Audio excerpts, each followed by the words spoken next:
As a former model for a brief time in my life, James, I approved of your You were a model for a Phono mag, weren't you? Ah, dear. You're going to be Hill, you're going to be Hopkins, and they cross the line. It's Hill by 6 thousandths of a second. The Outside Line Podcast, reuniting your hosts, the legendary commentary duo of Jack Bernicle and James Whittam. But he's not on the right side of him unless he can do it. Oh, no! Round the outside!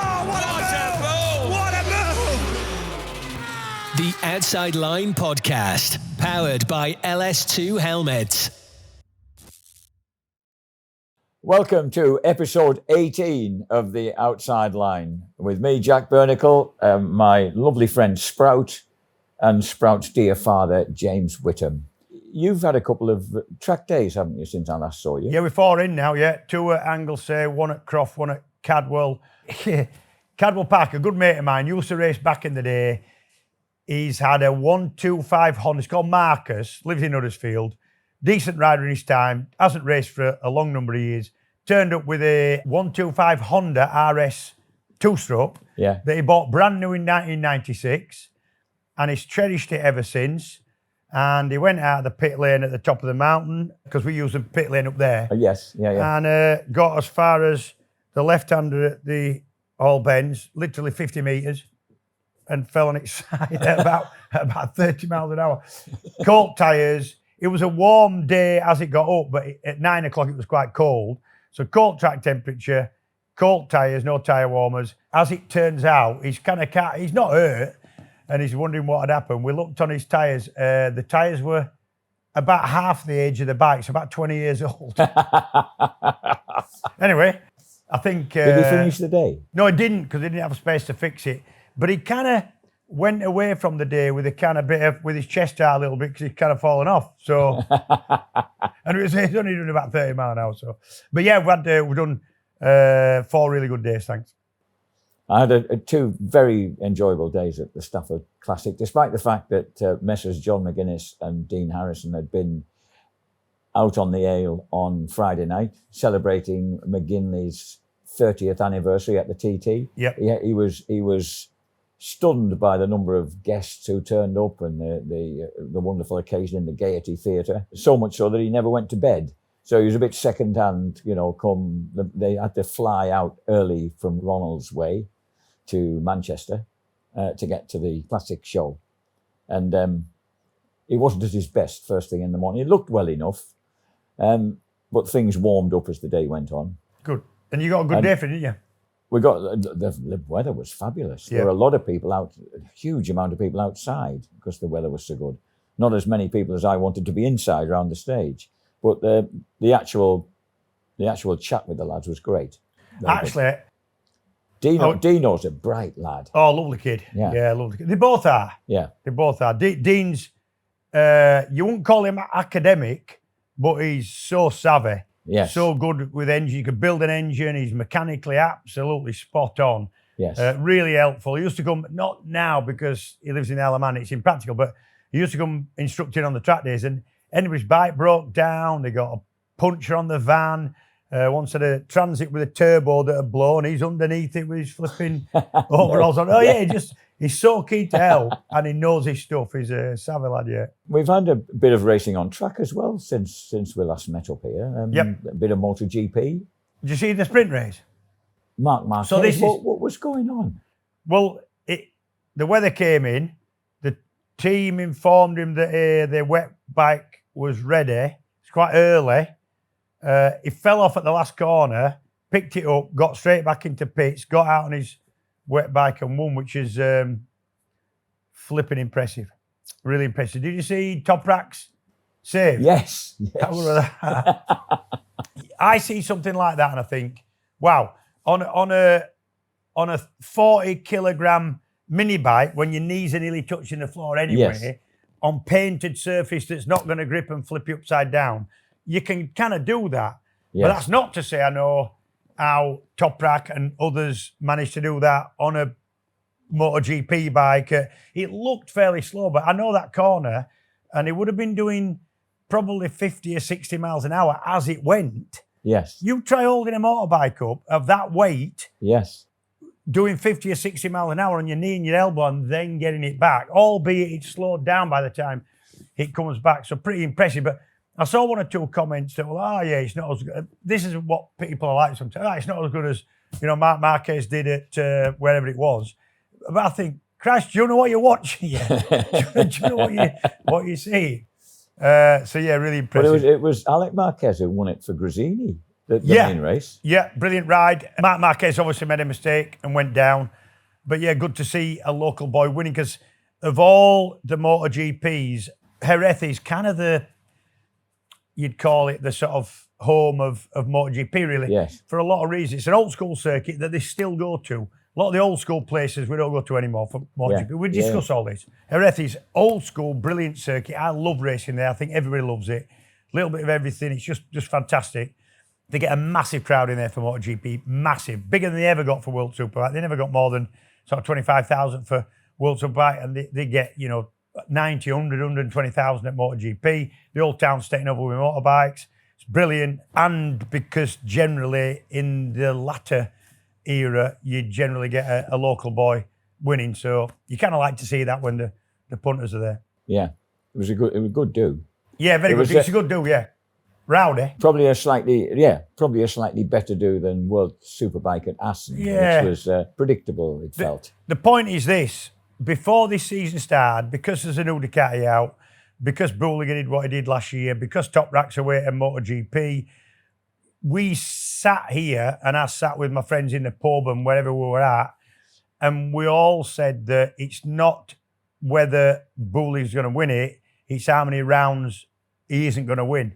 Because potentially he could win them all, and he has done so far. And when you get a championship that is as predictable as that before round one kicks off, then it's not an exciting championship. I'm not saying it's exciting moments. There's Brits in there performing reasonably well, I think, and with potential. But when one man is running away with it, and it's, you look at the stats, and they put the stats out to be impressive, but the stats are also a little bit boring. 13 on the trot, and if somebody's winning 13 on the trot, it's impressive, and you can't criticise a rider for being dominant. I know Doohan came in for that kind of criticism, when he said, what are you going to do? Yeah. Do you want me to slow down? No, it's impressive what you're doing. Still a little bit dull to watch. I remember the one time I commentated a 500 GP at Donington. A very gloomy Michael Doohan was complaining that Alex Barros had tailgated him all the way during qualifying. And, these people should learn to be able to ride on their own and do their own thing and things like that. But then, of course, he walked off in the race. And I remember a letter in Motorcycle News, an equally gloomy letter saying, 30 quid it costs to go to that. I don't want to pay 30 quid just to see Michael Doohan's technique. I want to see a race. That would probably me. 30 quid's 30 quid, Jack, right? Yeah, that was a long time ago, mate. Now. That was almost 30 years ago. So yeah, I think World Superbike suffering a bit from the dominance of Buliga and the dominance of the Ducati, if you don't mind me saying. Still, Brits going reasonably well, I think. That Sam Lowe's in the third place man in the championship is now over 100 points behind Buliga. And but it's blimey. But it's still Sam and Alex performing really well. I think Taz McKenzie's doing really rather well. And actually, considering new team and not new to Assen, but he's going to be new to some of the circuits, Tommy Bridewell. I think he and the team are performing. They've made a couple of mistakes, but I think they're performing pretty well. Are you threatening to have Tommy Bridewell on the line for a chat at some point? Well, actually, what we're going to do is we've been trying to get him on the podcast for a couple of reasons, right? Main reason is he's funny and he'll say things that you don't expect, but he's also really intelligent. So he'd be a good person to have signed this seat talking to anyway. Yes, yeah. Been trying to get in. The problem is, obviously he's busy. He's in the middle of racing season. He also runs a little sort of, he's not going to like me for saying this, but he runs a little hobby farm. So he spends a lot of time sat on a lawnmower or a tractor or chasing sheep around trying to give them flipping worming, whatever. I don't know what they do with sheep, but he has some sheep and some chickens. But also, where he lives is best part of 300 mile away. Yes. So it's not that practical to get him up. Right. But what I did do is send him a quick text saying, now I might ring him and will you keep your phone on? So I did get a reply saying, yeah, give us a ring, no problem. However, by way of a caveat, I'd say that Tommy tends to say that and then do one of them. Didn't hear it.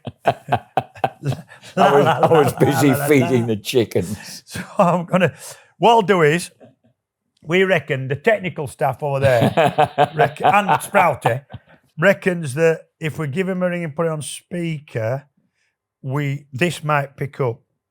And this is someone who actually edged into the points at Assen, did he not? Tommy, Yes. There's no doubt Tommy can ride. Yeah, right? Of course. He's won the British Championship. You know, so him getting, he should be on a bike that is really fit for purpose when they get used to it and get some data going. I know they get a little bit better from Ducati. So, yeah, it's all there for him to play for. So let's have a look.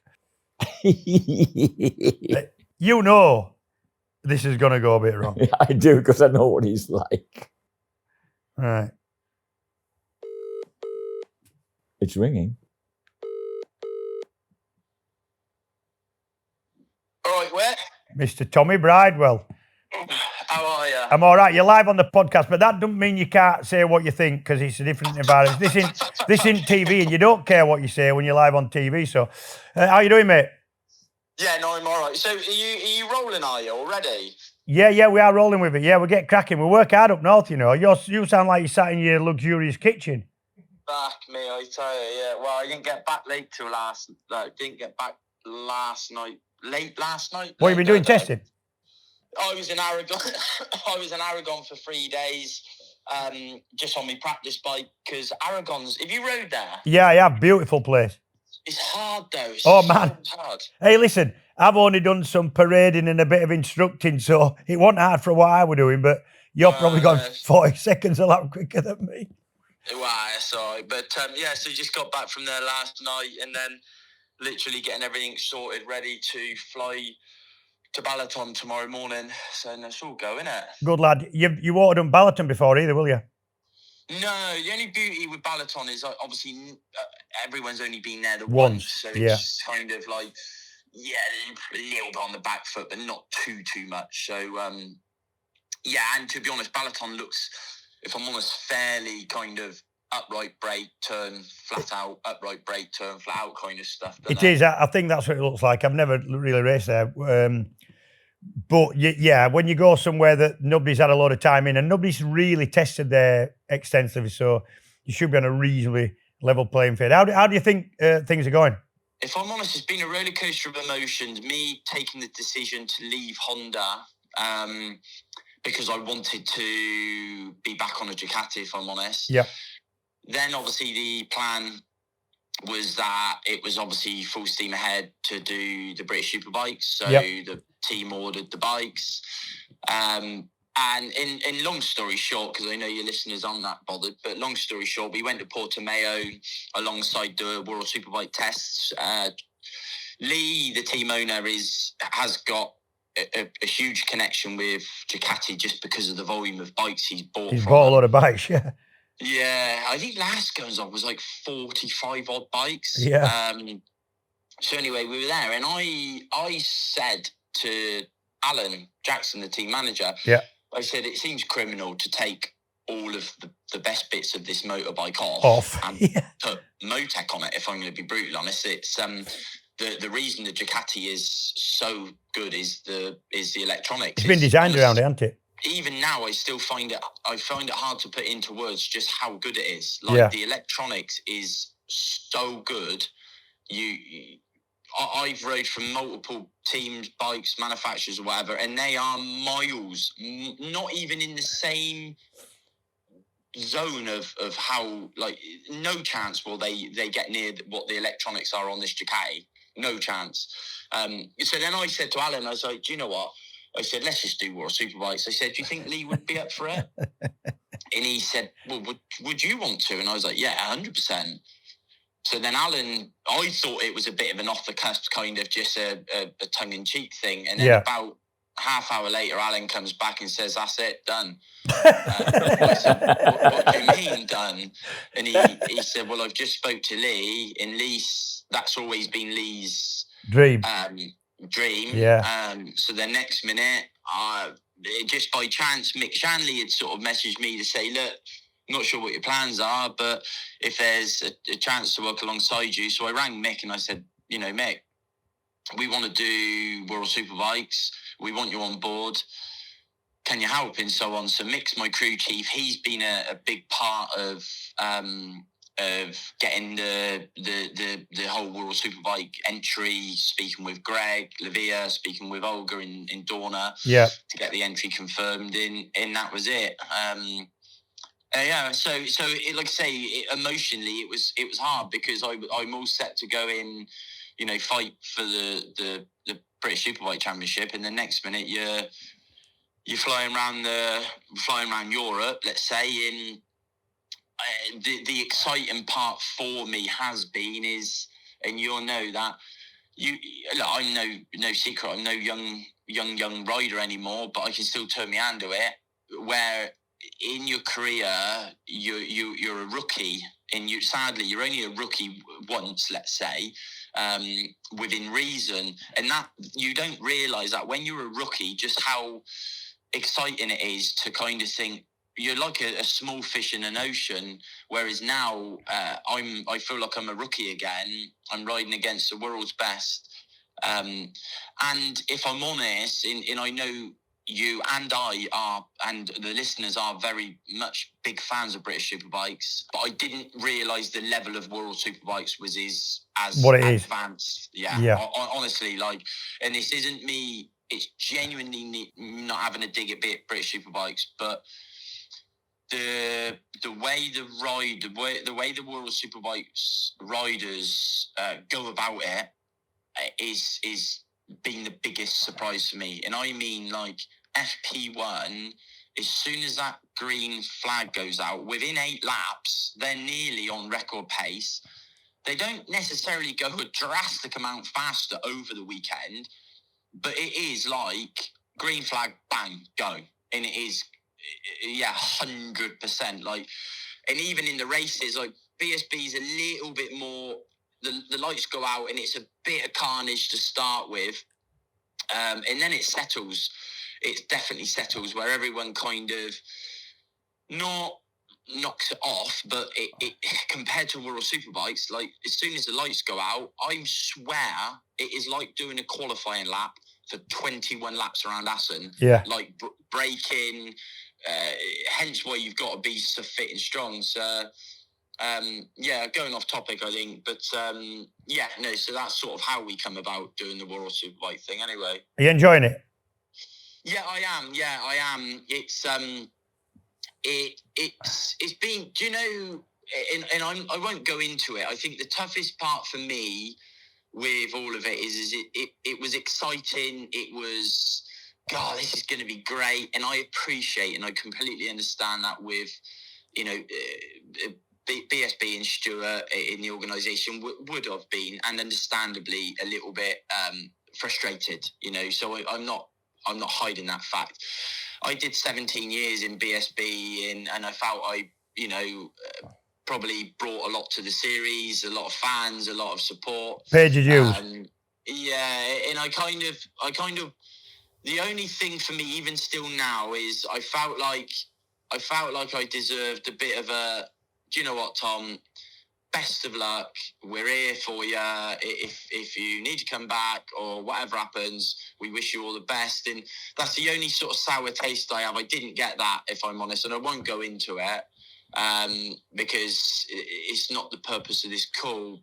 And I'm sure it may come out in the future. But I felt like I had a family as such in BSB, but now I kind of probably realise that no, I was just most certainly a cog in the wheel, shall we say, or whatever the saying is. Hey, listen, we'll see what happens in the future, right? Good luck for what you're doing. I want to ask you about BSB in a minute, but just to finish off on World Superbike, if you want to come back, son, we'll have you back. I'll get you a little gold watch. So, all right. No, we'll see. Say it's. I think I can raise my level enough to warrant my position in World Superbikes. If I felt like a duck out of water, I would say, okay, maybe I'm, but Assen, at Portimao for me, you got to remember, 2 years on Honda, I rode the bike in nothing but wet conditions at Portimao, and that was it. Turned up at Portimao round 1 for us, and it was dry, and I'm like, wow. I was literally a rabbit in the headlights. A bit lost, yeah. Assen, I straight away had a different mindset. Straight away I felt worthy of being there, and I rode well. My lap times were in the sprint race on average 0.7 to 0.9 off of Bulliger per lap. Nicolo's in a league of his own. Yes, but when correct. I don't look at Nicolo. I'm looking at other guys, and I'm thinking, well, Montella, Bautista, Baldassari, I'm about half a second off. Yeah. And then in the main feature races, I was battling with obviously where I want to be. I'm not going to win races. I'm not going to win perhaps the championship. But I think for an independent team that is a brand new rookie team, I sat back and I thought, do you know what? Fair play to these guys, because they're going about it. They're conducting themselves like an established, veteran team. So I think we will grow and improve. I'm not sure how Balaton and Moster will go because I've not been there, but then I go back to Aragon, Donington, in places that I've been. Yeah. So I think we'll be all right. I'm sure I can still keep chipping away. Good lad, right? Oulton Park, BSB. Yeah, this weekend. Yeah. What do you know? Firstly, you said just before we start that the Ducati, even at BSB with the more tech electronics and none of the good stuff you've been using in terms of what the bike's designed on, it still looks like a reasonable package considering that nobody got the bike until just before Oulton Park. What do you think? I think, 100%. I didn't probably anticipate it to be quite as good as it was off. Me neither. The chassis good with the double-sided swing arm. Yeah. Has help. I wouldn't say fixed. Well, I wouldn't say I would say it's made a small step. It's a bit better on entry, on braking. But I thought Motec-wise, with the slightly different engine, because the BSB engine, to my knowledge, is all but identical to my engine. Yeah. And we can probably extract more power because of electronics, but they don't obviously have the fuel flow restrictions that we do, which has hurt us a bit. But I would say it hit the ground running a lot better than I thought. Me too. Yeah. I think my view upon it was, as always, that, let's say, Brad and Raceways, they needed to make hay while the sun shines. Early on. They needed to hit the ground running and get going before people. Yeah. And I sadly, I that ain't gonna happen. The horse is bolted already. Yeah. And I sort of refer back a little bit to 2019 because Taz, it was me, Scott, and Josh. 1, 2, 3, 1, 2, 3, 1, 2, 3 every race. And the only one really that was kind of thereabouts was Taz on the Yamaha, but he was crashing more to try and keep up with. No secret, a far more superior bike. That Yamaha, I see Brad had put out something about they're having to go in a different direction to try and match or be competitive against the Ducatis. And as soon as you start doing that, that's already, and that's early on to be. And I think that's the wrong thing to do. Personally, if I'm honest, I think I like Brad. I get on well with Brad. I think I just hope he doesn't get frustrated because he's the only one I would say at present that I would probably say is going to compete with the Ducatis. I agree. But then a great showing from the Bimoto at Donington, in it looked like Max had, maybe a bit of speed in hand. because I did keep track of the timing. Yeah. So I don't discount. You will. It's not going to be a Ducati a washout from every single race, but I think Oulton Park, with the undulation, with the size of the wings and the fairing ducts, we can see on the data what it's doing in Worlds. And honestly, I saw a video, like a slow-mo of from Oulton Park of Ryan Vickers coming, and this is just not because of Honda, but I'm just taking it as a reference, of Ryan coming over start-finish in the Honda wheelies, and it starts twisting and flexing, and it just looks all action, and it is. And then straight away behind him, Carl comes over, same shot, same corner, same slow-mo, and the front wheel is barely off the ground, and it's just going forward. Yeah. So you'll be able to lap 33 whatever, let's say, at Oulton Park, lap after lap after lap.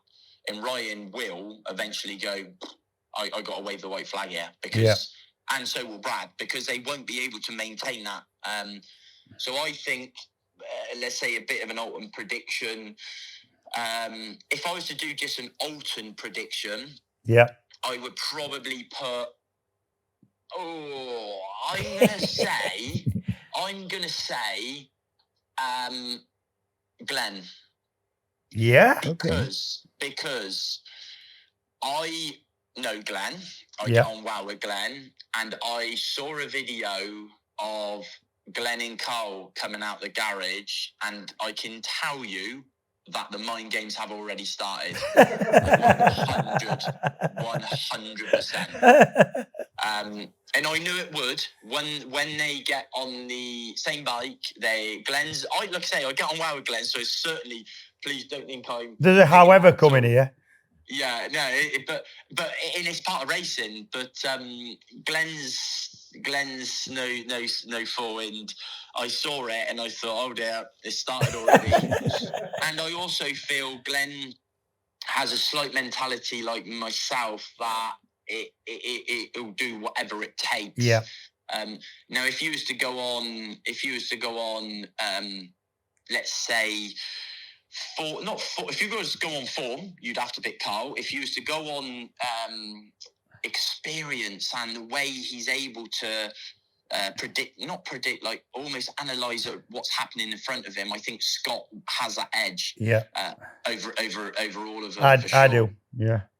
And if I was to pick, I think I said in MCM, if I was to pick someone for the championship, I would pick Scott, because over the course of a year, he will have that edge. Right.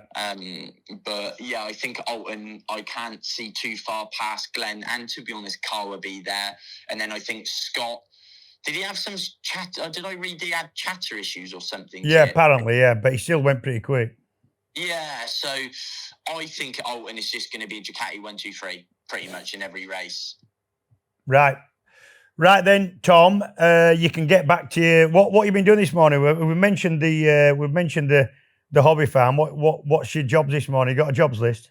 Yeah, so the ride on lawnmowers broke down in the middle of the garden. So I got to go in, salvage that. Yeah. The sheep, I got to feed the sheep, make sure their water's all right, because I got them penned in now, and they've only probably got half an acre, so they are not happy, because they like eating the neighbour's hedge, you see.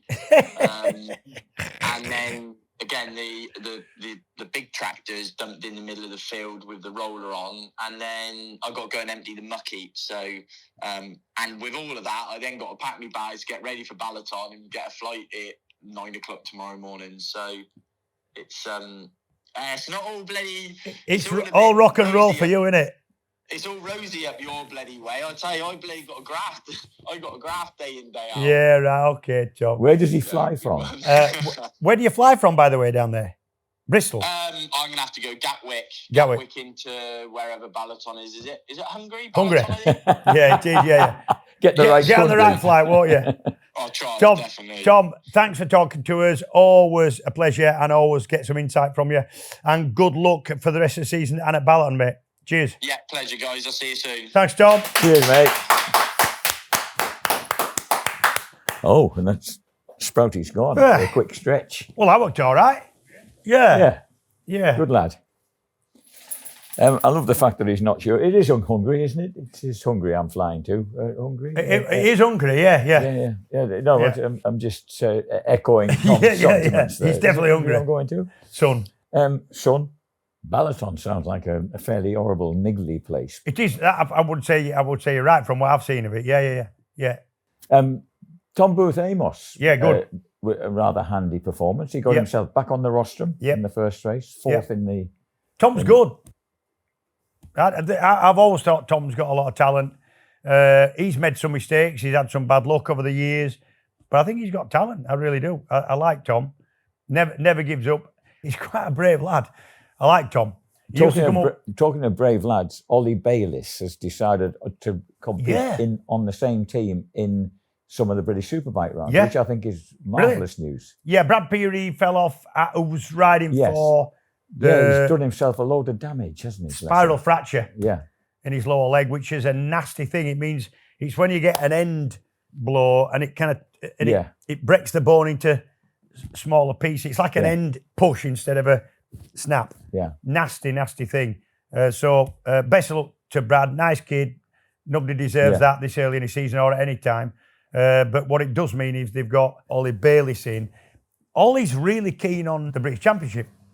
Yeah. He likes the idea that he's going to be racing at places that he's ridden at one or two of them. And his old man's obviously had a his season old man, on there. I was just going to say, his old man had Troy wording him in because he came and loved riding at BSB. Yeah. Obviously, springboarded and went on to, galactic really into World Superbike and won as many championships as he did and dominated it. Ollie's really fancying some British Championship racing. That's brilliant. Yeah, good for the championship. Sprouty, you found your owner at last. Well done, mate. He don't like me generally. World Superbike. Yeah. A bit disappointing so far to me. Yeah. But Sport Bike. Yeah. Hasn't exactly disappointed, good. has it? Jeffrey Boyce won race one at Assen in front of his home crowd. And then very clear Rackers. Nice fella. Race two on a Suzuki GSX 8R. Yeah. For the track and trades team. And that's the first win in the World Superbike paddock for a Suzuki in 12 years. Yeah. 12 years. Yeah. Overall, sports bike, really good class. What I would say is, when you get less power at these World Championship circuits, the less power you've got, and we've seen it a lot in every class. Yes. Super Sport 300, Motor 3, Talent Cups, because slipstreaming becomes ever so much more important, and because more riders are able to sort of override or get the best out of a low-powered bike than you ever can out of a super bike or MotoGP bike, then the racing is always going to be closer. But it was brilliant. I think 8 people within a second in one of the races at Assen, and lots of action. Christ, when you see a timing sheet, you get the results. The second page always says the incident, whatever lap, whatever rider, number, and what happened, crash turn 7, rejoined, went into pits, and that's longer than the flipping results because that much sort of action takes place. I do think Harrison Desoy and Fenton Seabright, are 2 Brits in the championship, have been a little bit unlucky. They're both on triumphs that are run by Peter Hickman. Peter's putting some proper effort in to get some Brits into World Championship racing, which, he's not making any money out of it. Fenton and Harrison are really, really good riders, in my opinion, and are well capable of running at the front of that championship. They're finding the feet. They will both have ridden Assen before, but they've been having a lot of bad luck. And to be fair, Fenton Seabright has been trying hard. He's been riding really hard. He's made a couple of mistakes as well, but I firmly believe that within that is now for me to get straight in as an ex-British Championship rider, even if you win a Supersport Championship or even win the British Superbike Championship, to get into World Superbike or World Supersport on a bike that means you're capable of running at the front is unlikely. Most riders at the front of them classes are coming back from Moto 2 and MotoGP, right? But I think the way for the national riders, Belgians, Dutch, Brits, whatever, to get into the World Superbike paddock is that sports bike class at the minute. It's a way that's affordable and doable. And it's a better class than the 300s. Do the points go down to 15th as per usual? So Desoy getting 13th in race 2 at Assen was a couple of points for the lad. Yeah, and he's actually in the. Yeah. If you look at the World Championship, he's in there in the top 20 somewhere. Yeah. Oh yeah, beg your pardon. He's 16th on 7 points. Yeah, good boy. There you go. Glad I got that nearly right. Meanwhile, the ladies, by the way, Chloe Jones back on it a bit, 4th in race 1, 6th in race 2. Finding a bit of form. I don't really know. I meant to speak to her actually, but she's been pretty much on the hoof all season, just to see what the issue's been, because they're on pretty much the same bikes, the same bike as she rode last year so well. Yeah. It's second time to most of the circuits for her, and she's well capable of running at the front of that class. So I'll get a word with her at some point and bring you up to speed on where she is. I'm just checking out where she's 8th in the championship at the moment, 28 points. So she's got someone. And Katie Hand as well. I was going to say we've got another Brit in there, Katie Hand, You know, not running 21st and 22nd in the 2 races. Yeah. So she's, I think what you get with that championship is every year that's getting really a lot more competitive. The girls are understanding what they're about. Some of them have not ridden some of the circuits now. They have. They're going back second and third time, some of them.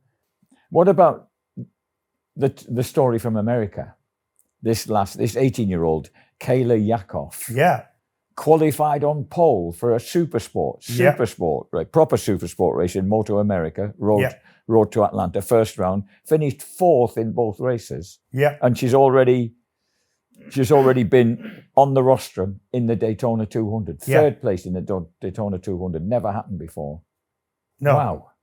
For me, there is no reason physically why a woman cannot compete on an equal and level playing field with a man road racing motorbikes. I'm not saying motocross. I don't know that sport enough.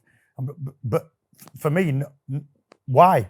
We've had a world champion, Anna Carrasco, in a world championship class, a well-attended world championship class, on a bike that anybody could get. It's not like she had, anything special with a machine. Yeah. So there's no reason that can't, going forward, be a... I wonder if it's anything to do with female common sense, thinking, well, perhaps I don't want to bash myself around as much. Right, and I'm going out of you, right, and I'm opening myself up to a bit of criticism, I think, probably from some quarters.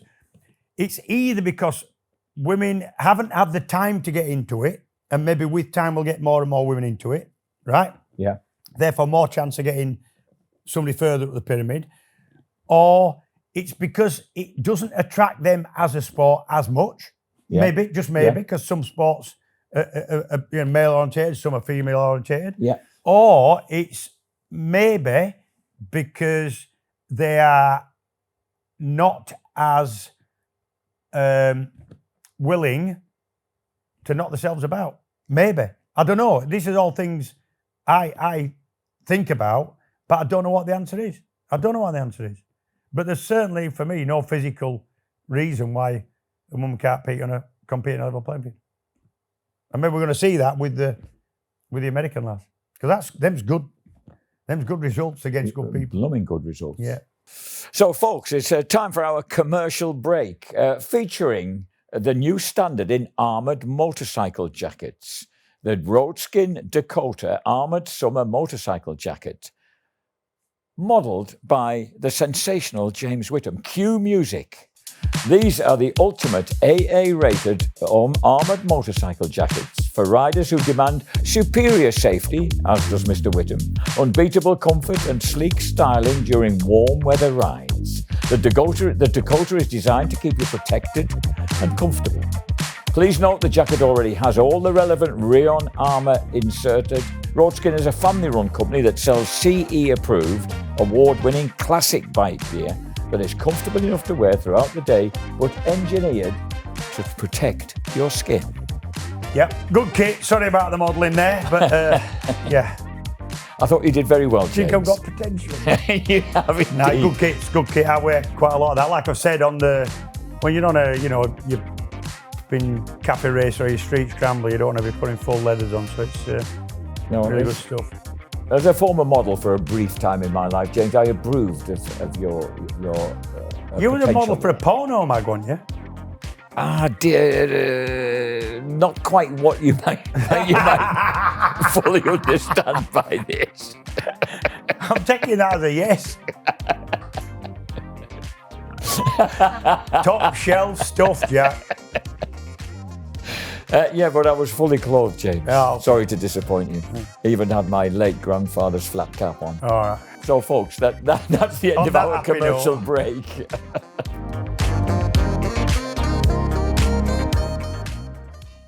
We haven't mentioned World Endurance. Le Mans was dominated by Yamaha. Very impressive. But the Cert Suzuki lads recovered and regrouped to get a second place, which I think Dan Limpert was quite they had a messy pleased second, about. didn't they? Yes, a messy second. A messy second. But a lot of the time at endurance, especially the 24-hour races, it is messy. You do have to change a swing arm. And they did pick up points mid-race by, having the 8-hour leadership and stuff like that, getting 10 points from that straight away. So they did all right. Yeah.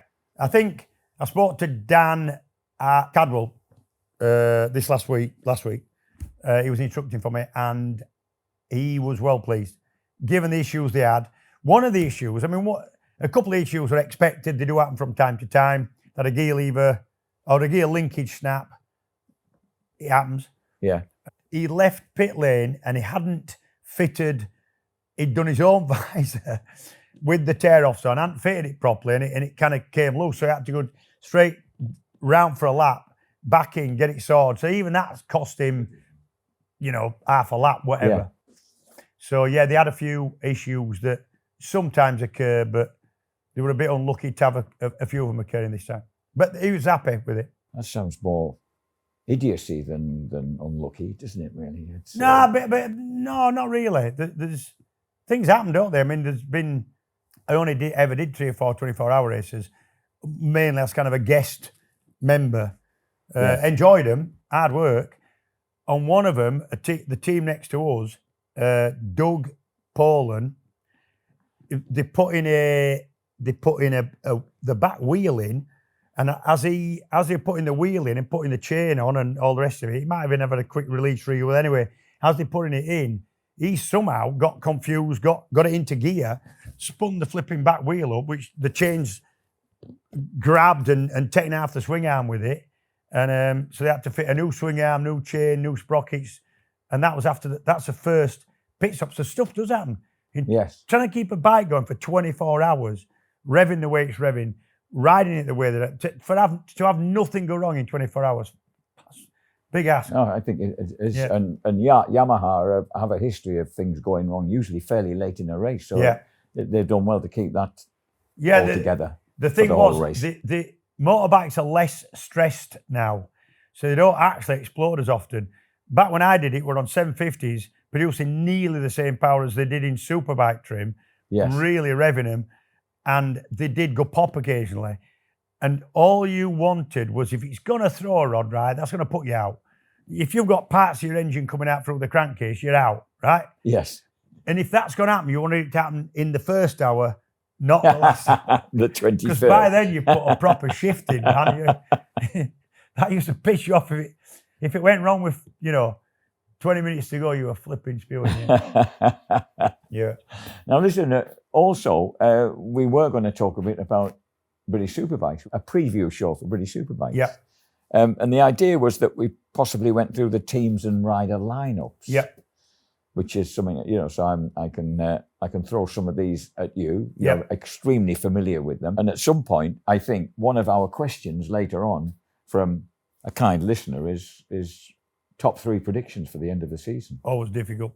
The first team, of course, the number 1 team, the Nitrous Competitions Racing Ducati. Yeah. Incidentally, did you see that Ducati were 5 of the top 6 at Oulton Park? I did. So Kyle Ryde and Glenn Irwin, who Tommy Bridewell has nominated as a potential winner at Oulton Park next weekend. I think, overall, I think what Tommy said, I would agree with wholeheartedly. I expected the Ducatis, some of the teams new to Ducatis, Nitrous Competitions, some of the riders new to Ducatis, Kyle Ryde.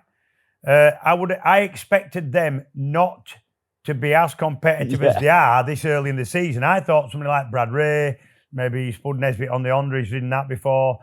The people who were on the bikes that they have data for and have ridden at them circuits before would hit the ground running a bit better. Yeah. and be able to get a little bit of a head start. Don't look like that's going to be the case. No. Kyle Ryde was in there instantly and he's top of the sheets, bless him. Yeah, Kyle's done over 3,500 miles in Spain and other places on a stock version of the new V4R. Yes. Really impressive. The first impressive thing is he's done some really good times on what is a super stock bike. Yeah. He's not fallen down off it, which is 3,500 miles on track. Yeah. That is flipping good effort. And he's also got his head round it. Even at Donington, he was one of the only ones out in the Ducati because he was riding his stock version because most people hadn't got their courses through from Ducati yet. Redding didn't ride and Glenn didn't ride. So the times that Kyle did at Donington was super impressive on what is not even the same spec as he'll be running. Yeah. The next team is Brad, of course, on the Cams Yamaha. Yeah. Third in testing at Oulton Park. Yeah. I think Brad's going to be there or thereabouts. I think purely because last year he never slowed down, even though he dropped off it a couple of times. He had 3 crashes, I think, that eventually cost him the championship against a rider like Kyle Ryde who didn't have any DNFs. Yeah. 3 crashes per year in a 3 race per weekend, 11 round series. That ain't a lot. That's pretty good. No. But when you're racing against somebody as quick as Kyle that doesn't fall off or didn't last year, always a big ask. And even then he pushed to the end. So I think he's going to be quick. I think the team's brilliant, and that's the raceways team, the McCann's raceways team, and they've got the data. So I still think he's going to be somewhere there or thereabouts. What about Tommy's pre-season favourite, Paul Bird Motorsport? Paul Bird Motorsport with his pre-season tip for the championship, looking at it in the round, was Scott Redding. Scott's really impressive. I think it's difficult to see beyond him, to be absolutely honest. No, it's a long championship. We don't know how that bike is going to fare everywhere because one of the things about BSB compared to World Superbike is a lot of the circuits are completely different. Yes. I mean, the scary part is Oulton is one of the ones where I thought that they might struggle a little bit with the Ducatis. However, Scott's going to be there or thereabouts. Scott is really impressive the way he looks at the whole championship. He plays the long game. Yes. And he plays it really, really well. Yes. He don't get upset about, not having a performance in one single race. If he doesn't have the equipment, he's quite prepared to take a 4th or 5th if that's necessary. And he'll get the wins when it's possible. But he's going to be there or thereabouts. Really impressive at Oulton. That's only his 2nd time there, remember? Yeah. On a bike that hasn't been there before. What about another of the Yamaha teams, Cheshire Mouldings? We've got Danny Kent and Rory Skinner. Danny Kent and Rory Skinner, They've not shown up too brightly in testing. Yeah, they've been there or thereabouts. They've not been too far off. Is either of them going to win the championship? I don't think so. I'm sorry, boys. Both great lads. But I don't think so. And I think that's going to be a combination of, if the Ducati's as good as we think, are they going to have the equipment to run for the championship? Yes. Maybe not. I still think they're going to be, at times, right in the mix, those pair. I think it's a good team. It's Philip Neal's. It's Philip Neal. Racing team. It's Taz. Yeah. Right? Sponsored by Cheshire Mouldings. And they are at times going to be right in the mix, I think. Will they be pushing for the championship? I don't think so. What about the one-man team of Moto Rapido Ducati, Leon Haslam? Again, you can never write Leon off. It's another great thing about British Superbikes is that the fact that people old enough to be the dads of others are like racing tooth and nail with each other. He is old enough to be the dad of somebody like Joe Talbot, who's 21. However, it's a different family, Haslam. Don't think of him as a normal 40, whatever it is, they're different. Yes. He's still got the medal, still wants to win, still quite prepared to beat himself. Contains plenty of the metal. Yeah, because he's still quite prepared to stick his neck out in the pursuit of wins. Again, he will feature pretty strongly at times, I think. But will he be able to push for a championship? Again, I don't think so. And I'm sorry, Leon, you're a good mate of mine. Love you a bit. And I'd love to see it. But the team know what they're doing. The Moto Rapido team, Wilf and his crew are real lateral thinkers, but not in a just to be different way. They are lateral thinkers in a we've figured this out way. They're clever people. So who knows? And they might just have a bike that's good enough to do it. And then there's FS3 Racing, the Bimotors, AJN Steel Stock. Yeah. The lovely Max Cook, but Joe Talbot's already spanned himself, bless him. So we'll wish him all the best. Yeah, he's been a bit unlucky, as Joe. He's basically he fell off going into turn 1 in the recent test at Oulton, knocked himself out. That means he's going to be all right, but I think the concussion rule says that it's going to put him out of Oulton Park first round. It doesn't matter to Joe missing the first round. Would Joe, in his first full season in British Superbike, be pushing for the championship? No. All he's got to do was look impressive towards the end of the year in 3 or 4 races. That's all he's got to do in his first year. Okay. And he's still on the cards to do that. Look really impressive before he fell off. Is that what you saw yourself as trying to achieve in your first year in different Superbike? Then. It was different then. Okay. No, I saw myself as a winner. Which didn't work out quite so well. But that's all he's got to do. And he's still online to do that. He's been really impressive at Donington, really impressive before he fell off at Oulton. He's doing exactly what he needs to do. We don't even know why he fell off, right?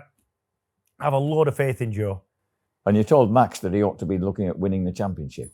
I told Max he needs to be team leader and be looking at the championship. That's what he needs to be doing. And he knows that. It's not like we've all told him something he didn't know. The fact is with Max, he's such a good bloke, such a nice lad, so humble and self-effacing that you've got almost, you almost want to rock up his ass and come on, you can do this. And he started to believe in himself a little bit.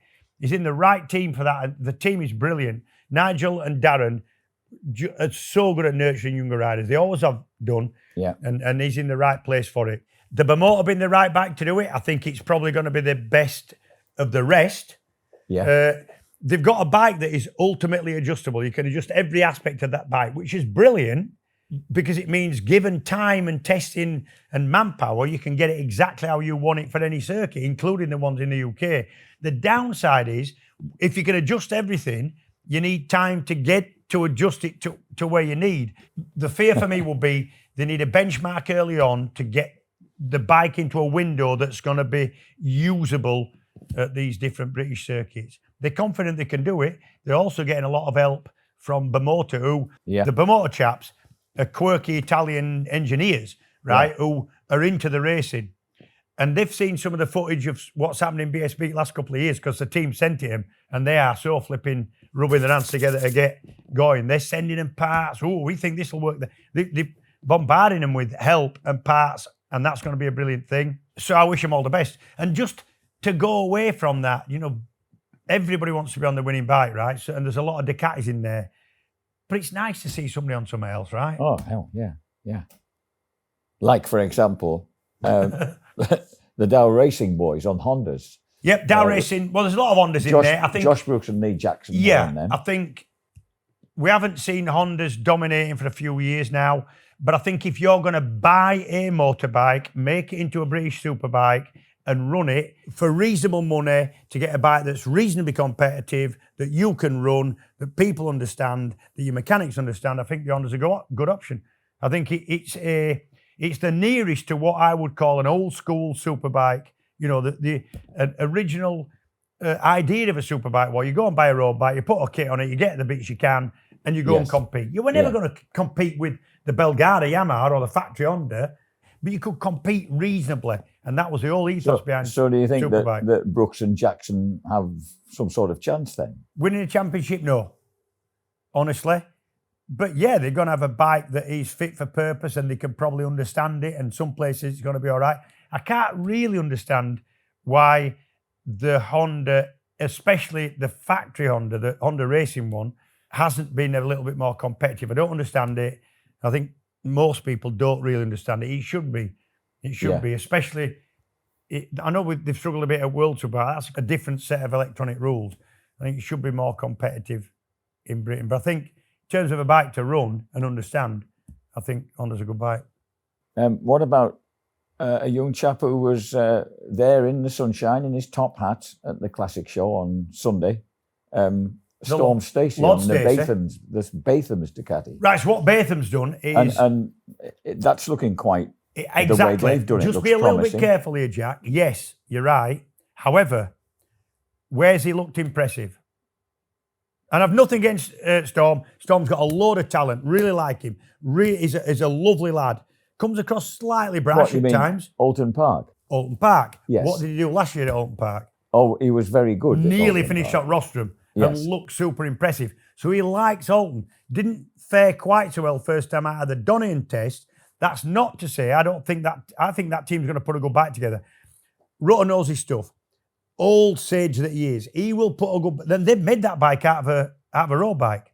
Yeah. Right? They've developed it in the old school superbike way of buying a road bike, throwing the road gear away, develop it into a BSB bike. So hats off to him. Top hats off to him. If he was going to show well anywhere, it was going to be Oulton, right? He might show well everywhere this year. Lad's got some talent, and I think he's going to have the bike to show that talent off this year, and it's up to him. He's been telling us he can do it for a couple of years. Now's your chance, son. He did it on that RD 250 Yamaha at Goodwood, didn't he? No, listen. I tell you he'll what. Have a bash at anything. I've been at a couple of these, what's the word? Extracurricular events. Yeah. Like Goodwood, like your parading, like your classic racing, like all sorts of stuff. Storm Stacey can, if it's got wheels and an engine, that kid can make it go quick. He bought a trials bike, never done trials before. I bet you want to see how impressive he is. Really? Kid's got talent, I'm telling you. It's a good bloke. Talking about good blokes, the Sencat Racing Yamaha, Christian Idden. Yep. So that's last year's winning bike. Yep. Chris Barnes is the owner of Sencat Racing. Good bloke. Puts his money where his mouth is, loves his racing. 2 of his kids are racing in lower classes, super sport and sport bike, I think. Anyway, but they've gone and they've got super sport bikes. They've got Lee Johnson as kind of team manager, player manager kind of thing riding as well. But they've got Christian Idden on the old OMG / Nitrous Competitions Yamaha R1s. They should have the material to do it. They're lacking data apparently the minute to put Christian right at the front. Christian, this is his last chance. He knows it. Last chance for a championship. He wanted to be on the bike that's won the championship. So he knows that ain't an option. He wanted to be on a Yam. He's on it. They've got the material. As they get the data as they go on to different circuits, he's got the experience. Can he win the championship? It's probably his last chance. Has he got the talent? And has he had the talent over the years? Yes, definitely. Will he win rounds if it's... Yes, probably. But I think the rounds he's going to win this year are probably going to be a tyre choice. When it comes to bravery, he's always brilliant. Sticking your neck out in the wet and getting away with it, he's always brilliant. Will he win the championship on level playing field? No. Probably not. But I wish him all the best. He has just had his second son, yesterday. You're kidding? Yeah. I didn't know that they were pregnant. Don't know the name yet. I don't know what they're naming him yet. But I wished him and his missus congratulations. They don't come a lot nicer than Christian. Andy Irwin, the Met Phone Cab Racing. Yeah, Ducati. Met Phone Cab, Irish. It's weird. He lost his ride, nowhere to go. And the Irish are so good at, especially Northern Irish, they're so good at going, well, one of our lads not got a bike, right? Some farmer will come out of a field and give you 200 grand that he's got in his back pocket. It's like they're just into the racing. And because he didn't have a ride between Graham, who you know... who's ended up being the one who's not racing anymore and working at Met Health, where Andy left. Between him and a few successful, let's say, Irish, basically blokes, I'm going to say sponsors, but Irishmen who want a Northern Irish kid, don't want to see him without a ride. They put a really good team together. They've got the old PBM bikes. They've got 2 last year's Ducatis. Yeah. They've also got on order a new one. So by mid-season, they should be, or before, they should be on the new bike. Has Andy Irwin got the talent? Absolutely. We all know that. He kept his ride at Honda for as long as he did because we all believe he's got the talent and the speed. Ace bloke. Lovely, lovely kid. Quite prepared to take a risk, which has been his downfall a couple of times. Yeah. Brave as they come, charismatic, nice bloke. You can see how people want to get behind him. He's got a close but seems fairly well-heeled group of sponsors that put a really good team together. They bought the old Billy McConnell Fairburn Properties truck, garage stuff, tyre racks, warmers, all the rest of it. They've got the material. Let's see how they go. I mean, I wish them all the best. Good luck, Andrew. They're completely mad, and I say this in the most complimentary way you can possibly. I love them Irish teams and blokes. They get involved. Yes. If he'd have been English, the chances of him coming up with the money to run his own team, I wouldn't. And we've got a bigger country, millions more people. Yeah. They're close-knit, flipping good on them. The next team is the Rocket BMW Motorrad British Superbike race team, Ilya Mikulchik, last year's Superstock champ. So that presumably is BMW Motorrad thinking, we can't just let this boy go. We've got to kind of slot him in somewhere in the British Superbike enclave. So, or is that a Sean Muir move to kind of help out with British Superbikes? Yeah, I think he's involved. I think BMW want to be involved. The only way that Ilya was going to get involved in, he wanted to be in BSB, but he was a bit answering. He's a BMW man and they've supported him for years and he wanted to stay with BM. So I think the team has been put together specifically for him, really. And we'll see. We'll see how It'll be interesting to see what happens with it. Yeah, I mean, he absolutely dominated and did brilliantly to dominate the Stock 1000 Championship. He knows all the tracks lying in wait, so he's going to be pretty handy there. It was so impressive last year. However, different kettle of fish. That bike in the Stock Championship, in my opinion, will be more competitive than what he's going to be going on this year. You've mentioned this lad already, Tiger Racing Honda, Spud Nesbitt, Fraser Rogers. Yeah, Spud was quite quick in the testing at Oulton Park. Yes, he was. Yeah, crept into the top 10, I think. Spud's a little bit like, for me, the way I feel about Max Cook. Spud's been in it a long time now. Charlie's been in it a long time. He works at it. It's almost bad for me to call him and not to call him Spud. Spud's his old nickname because he did look like a little Spud as a kid. He was always fast. When he was mini bike racing, he was a little chubby kid. Yeah. That you just wanted to... but actually, he's not. He's a big, strong, works hard, trains hard, full-on British Superbike racer now. Will he compete at the front at times this year? Yeah, I think he will. Can he push for a championship? No, I don't think he can. Fraser has less pressure on him. Fraser Rogers has been telling us for years that he can cut it at British Championship, and at times it looks like he can. Wet race at Knockhill, finished on the rostrum, very emotional, coming back from 2 broken legs, brilliant. We all love him. He's a great bloke. Yeah. He's got that irrepressible confidence, but not in a cocky way. Yes. He's a nice man. A little bit disappointed with where he finished in the Oulton Park tests. He feels like he ought to be higher up. Because he firmly believes he's got the talent. He tells us and he tells himself, and it may be true, but he's going to start, stepping up. But again, the pair of them, the tag team have been involved in this championship for a long time. They've supported the championship through thick and thin on different manufacturers, and they are to be celebrated because that's what makes this championship what it is. Yeah. So good luck to them.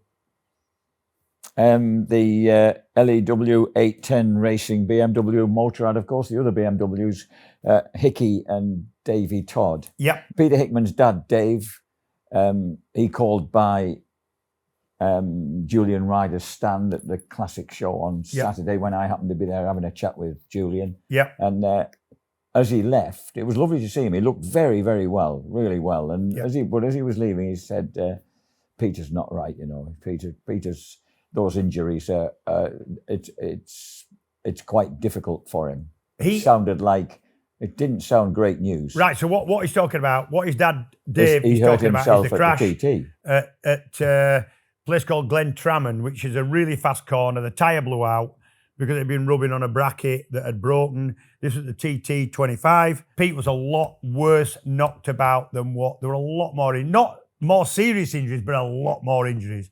Yes. Lots of breaks and knocks and so, hang on a minute. Hang on, everybody. John McGuinness. Hi, Johnny boy. Hello, Jamie. Hey, don't be swearing because we're just doing the podcast. I've answered you live on the podcast. Oh, are you live? Yeah, but carry on. We like you. Perfect, yeah. So, well, I'm blag, you know what McGuinness's are like. 13th of this month, next month. What month are we in? Yeah. April. No, yeah, go on. You're talking about May, probably. That craft day, we're looking for deals for my brother. What are you looking for? A bit of a deal for my brother to come ride at craft. What, on a track day? Little brother, Kurt. Yeah, of course. I just need to, he's on about doing half a day or something, or whatever, paying for half a day. Are you coming with him? I was going to come with him, yeah. All right, listen, if you come with him, I'll do him the best deal he's ever had. How's that? I'll do. Oh, well, we'll just keep under the radar and keep out of everybody's way. He doesn't need an instructor. Listen, like you don't have to let us know. He don't need an instructor. You'll look after him, flipping no problem. Yeah, perfect. That'll do. All right, big man. All right, who's on there? Anybody interested? No, we're just doing, we couldn't get anybody. We struggled after we had you. We struggled. Well, you know. Hey, I'm sat with Jack. He said you were on good form down at Stafford. 2 days at Oulton Park, Tuesday, Wednesday, Thursday, Friday and Isle of Man. Massive celebration of 30 years of blowing wind up my bumhole. And then we did a full night shift on drink. Went straight from Jack's, straight onto aeroplane, straight to Stafford show Saturday, Sunday. And that's endure Jack all day long. So, yeah, no. Perfect, mate. Yeah, he said it was good. Right, listen, just let us know what you want to know. Are you going to be down at Oulton? Yes, I'll be at Oulton. See you there, mate. See you, mate. Cheers, John. He's racing in the Superstock class. He's very pleased at having got 14th or 15th fastest time in testing. Unreal, isn't it? He said fastest lap he's ever done around Oulton Park. He's done that last 3 years. Yeah. Keeps getting a bit quicker. 54 years young. He just turned on April the 16th. And to him, it doesn't matter. All he needs to know is he's still fit for purpose to go down that road, Isle of Man. Because honestly, once you get to his age, he's still fit, still trains hard. Don't look like he does, but he does train hard. Rides motorbikes the whole time, still sharp as a pin. But once you understand that you're not sharp as a pin, then you've got to start asking questions. You know, do you want to be trying to do 133 mile an hour, which is what he can do around the Isle of Man. So, yeah, good on him, good on. I'll do his brother Kirk a deal. Oh, do you know his brother Kirk? I've never met him. I didn't know he had a brother. If you think flipping John's loose. Is this an older brother or younger? I think younger. Yeah. I think younger. Yeah. Yeah, go on. Where have we got to? We covered we're Hickey. Just finishing off with Hickey. Hickey was a lot worse than what you think. And getting on the bike's an issue. He's a big lad anyway. Don't mean he's big. He's just tall. Yeah. And I get on a sports bike now. This ZX10R behind me, right, is a sports bike, right? Yeah. And just on a track day to get on that and physically fit on it, and they've got, 30, 40 brake horsepower more, and just to hang on to it and to fit yourselves in. And for me, and I'm small, to do that if you're not right and you're as big as Pete is really difficult. And he's still suffering a bit from that crash here, poor lad. And of course, the Davy Todd, bless him, is there any end game for him at the moment? Is he going to get to the TT, for example? That's the plan. Okay. He's got a pass muster with the medical staff. Yeah. Last time I spoke to him, he's doing everything he can. So he's in hyperbaric chambers. He's doing every bit of rehab he can. I mean, not there's that much he can do with some of it until the bones are at least partially healed. He's been out in Italy to this sports, like a sports institute where they've been working on him. He's doing all he can, and I mean, so unlucky to have that happen. It happened at Daytona, obviously, When you are predominantly a roads rider, and especially when it's the TT, because that's once a year, right? You get one go at earning a living, one go at getting the headlines, one go at being who you are, one go at keeping your career going per year. And when something like this happens, and it can happen, then it's our place to be for a road rider sometimes. The Master Mac Honda team, Rhys Irwin and Eugene McManus, another very Irish squad. Hello, mate. Yeah, well, you've got two rookies there. So Master Mac is obviously. Oh no! He needs. Oh, stop him doing that. His breath stinks. But his tongue was quite pleasant. He wasn't breathing too hard on me. His breath is like bad fish and mixed in with kind of bad cheese. But he looks so well, doesn't he? Whatever. I mean, yeah, he's at Whitty's boot camp, isn't he now? He's certainly a good, solid little number. Yeah. So Master Mac Honda, that's obviously a hawk. Stuart and Steve Ickin, they know how to run younger riders. They know how to run the Honda. They've been as competitive as anybody else has on the Honda over the years. And that's Stuart was at the Classic Show on Sunday. He's always creeping off to the Bonhams auction to acquire went down. something. You know why? There was the Dave Plant, and I've met Dave Plant. He used to sponsor a couple of races in a couple of people in road racing. Sponsored a mate of mine, Dave Leach once. Dave Plant, big collector, lived on the Isle of Man towards for the last few years. He had 102 motorbikes going through, and a couple of them. I'm right fancying. This is mad, right? I've got modern bikes that, modernish bikes, old but modern. Yeah. I right fancy one of them 1920s, 30s flat tank. The handlebars come right round like that. I had some of them. Levers. I had some of them in the cavalcade going around this rough as hell big field in front of a grandstand. I'm right fancying one. I didn't know how they were keeping up. They were doing very well to sail round as well as they did. Yeah, I fancy understanding how the pioneers of motorcycling. I don't even know what some of them levers are for. No, it's fascinating. So I'm fancying, and a big gear lever. So I nearly went down to look at a thing called a Triumph Model H. It was a 1917 bike. Anyway, I didn't get a chance to go down, and I didn't bid online. So, but that were all from a big collection from this Dave Plant. Anyway, go on. So meanwhile, Hawk Racing stroke Master Mac Honda. Eugene McManus and Rhys Irwin. Rhys Irwin's an interesting one, isn't he? Yeah, both new to superbikes. Both lads with a lot of talent. I think it's going to be a learning curve for them. For me, what they've got to do is stay on board the thing. Yeah. These superbikes now are so easy to fall down off. Yes. Especially if you're trying to impress somebody. Yeah. So stay on board, lads. Learn your trade. Talking of Honda, I missed Honda Racing UK. I thought, Ryan Vickers and Jason O'Halloran. Yeah, on paper, should be there or thereabouts. And Ryan is, but Jason's been just a bit disappointing. Yeah. Do you think he can pull it round? I'm hoping so, because we like him. Yeah.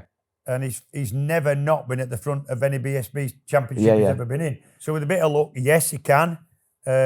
Different environment coming from World Endurance, I have to say. Yes. Is the bike going to be what they need to push for a championship? I blooming hope it is, because you don't want to see the leading Honda. Again, that is a team and a manufacturer importer that supported the British Championship.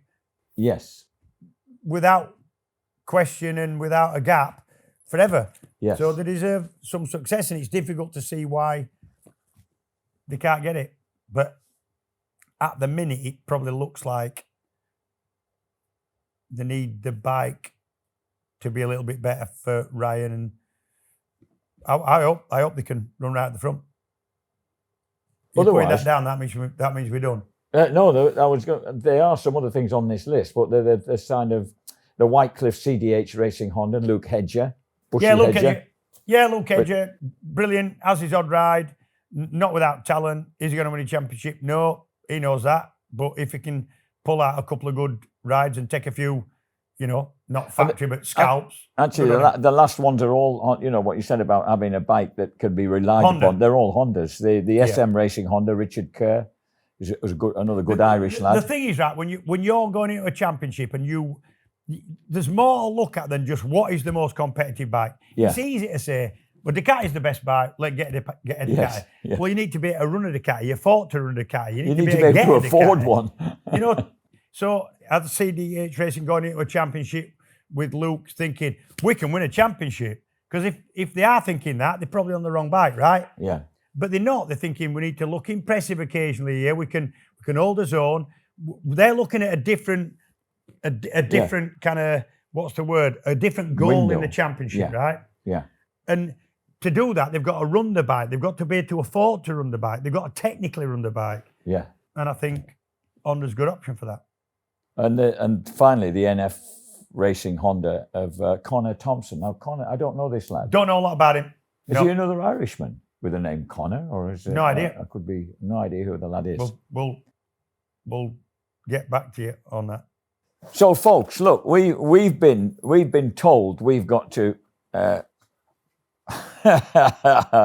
We've got to stipulate our top 3 British Superbikes at the end of the season. Mate, we get asked every single year. I've done 3 this year, one for MCM, one for TNT Sport, one for somebody else.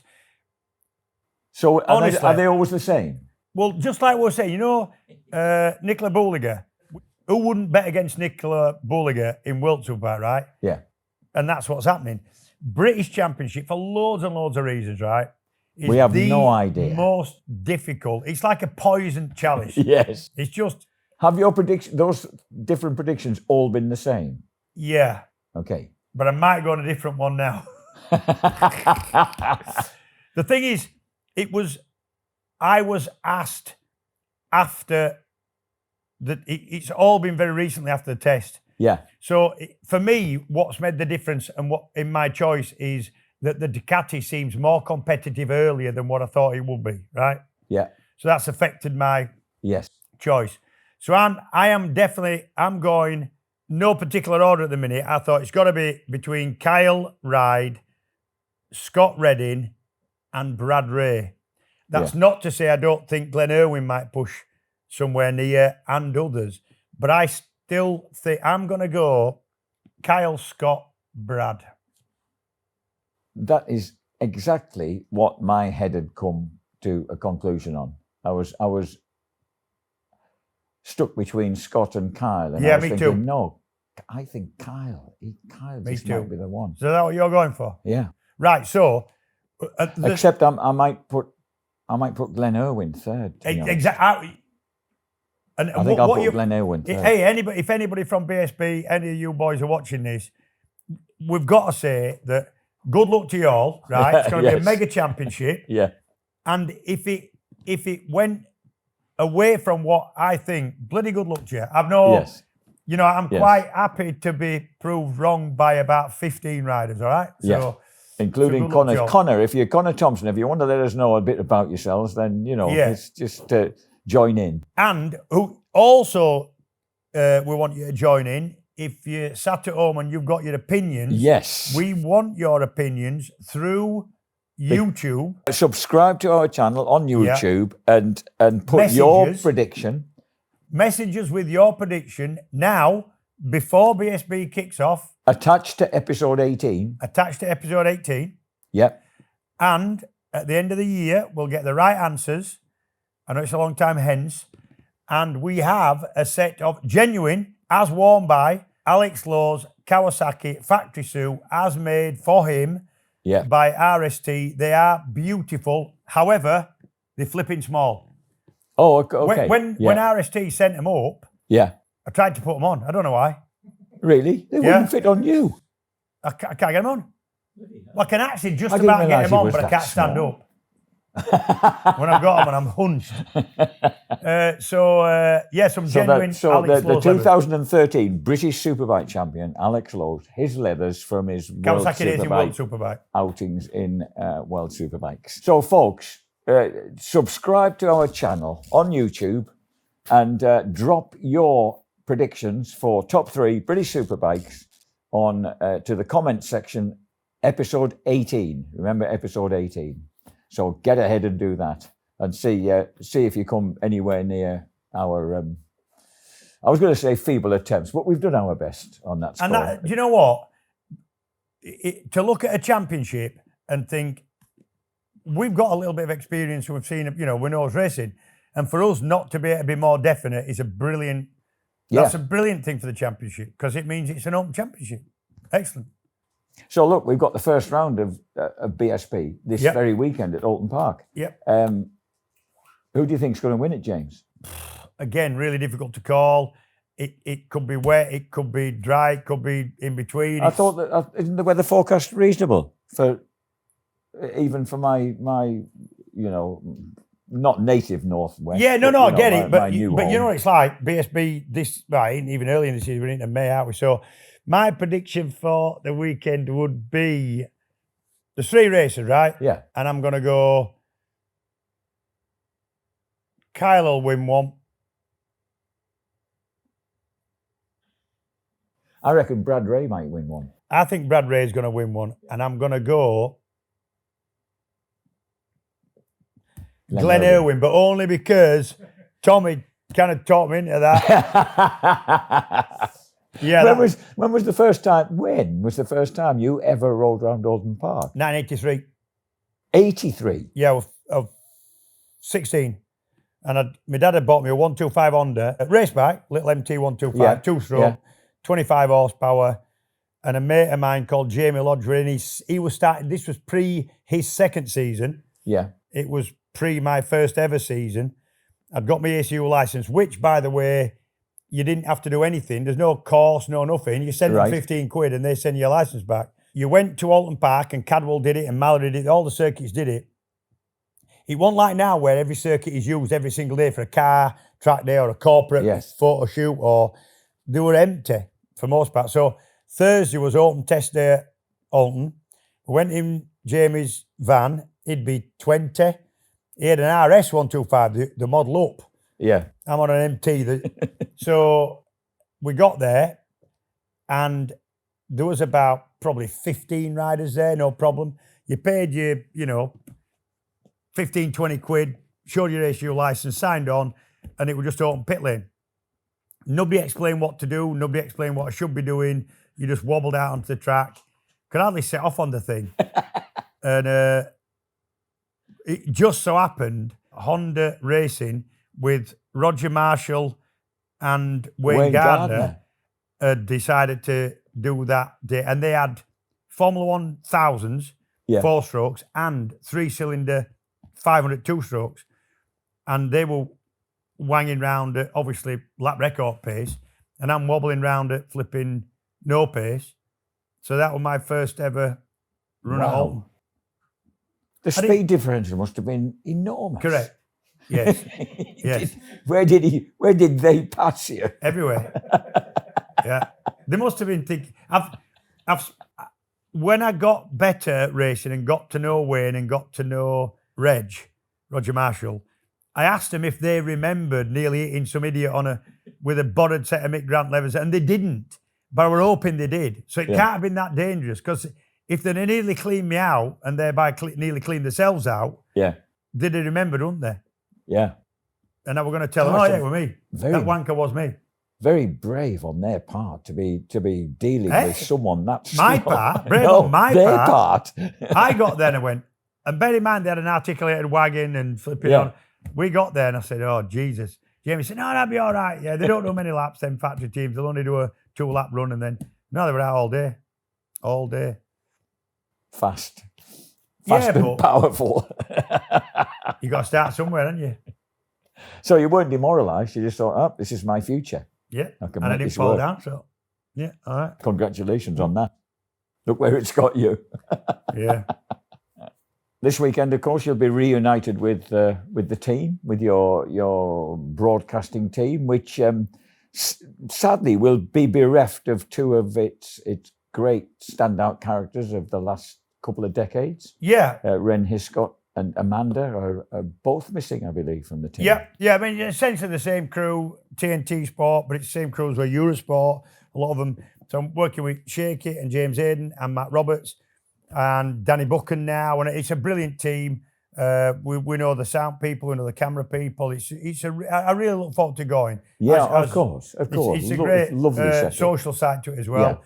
Yeah. 2 members have left the team. One is Ren Hiscott. Well, Ren has just been just brilliant, as in organised everything. Yes. And organised it perfectly, and plus lovely person, great company. So we'll miss Ren. And Amanda, who is a PA, who is the voice you hear that goes, right, we're coming to you in 10, 9, 8. She keeps you going to the second. Yes. And you know yourself, when we were working abroad and we were being directed from Feltham, as was then, when you heard her voice, you knew you were safe.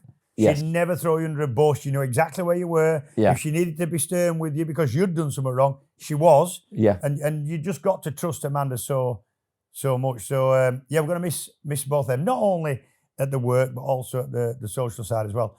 Other than that, the team is essentially the same, yeah. Well, good luck. Enjoy it. Have a lovely weekend. And next, folks, it's time for a bit of a quiz. These are always fun.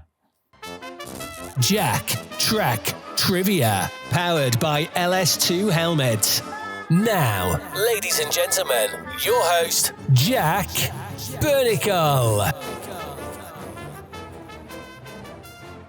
So, James, episode 18 is, of course, the 30th anniversary of British Superbike Champions. So we've gone for a few British Superbike champion-y kind of questions, obviously. Question 1, Shane Byrne. Marvellous performance in the London Marathon last week. Oh, yeah. Extraordinary. Can I say, if you didn't know, Shane Byrne has just completed the London Marathon, time of 4 hours, 5 minutes. We're desperate to do less than 4 hours, but whichever time he's done it in, flipping fair play to you, lad. Yes, courageous. And he's not a runner. This is a man who, he keeps fit, does a lot of cycling, but fair effort. Did it for a children's charity. Also worth the mention, Sylvain Gintole did it in race leathers. Yes, in 3 hours 47. Yeah, in sub 4 hours. Unbelievable. Well done, boys. Congratulations, lads. Yeah. Shaky holds the most BSB Championship titles with 6. Yep. But how many times has he been runner-up and to whom for a bonus point? That's really unkind. Shall I tell you? No. He's been... You tell him, Sprout. He's probably... I don't think he's been runner-up that many times. No, I'm surprised how rarely. So it's 1 or 2. Yep. 2. Yes, very good. And very he was good. Second to Alex. Yes. And I think he was second probably to Josh Brooks as well. Well done. Well done. 2013 and 2015. And just on a bit of a side note there, Josh Brooks, impressive with 2 championships, I think 15 and 20 maybe.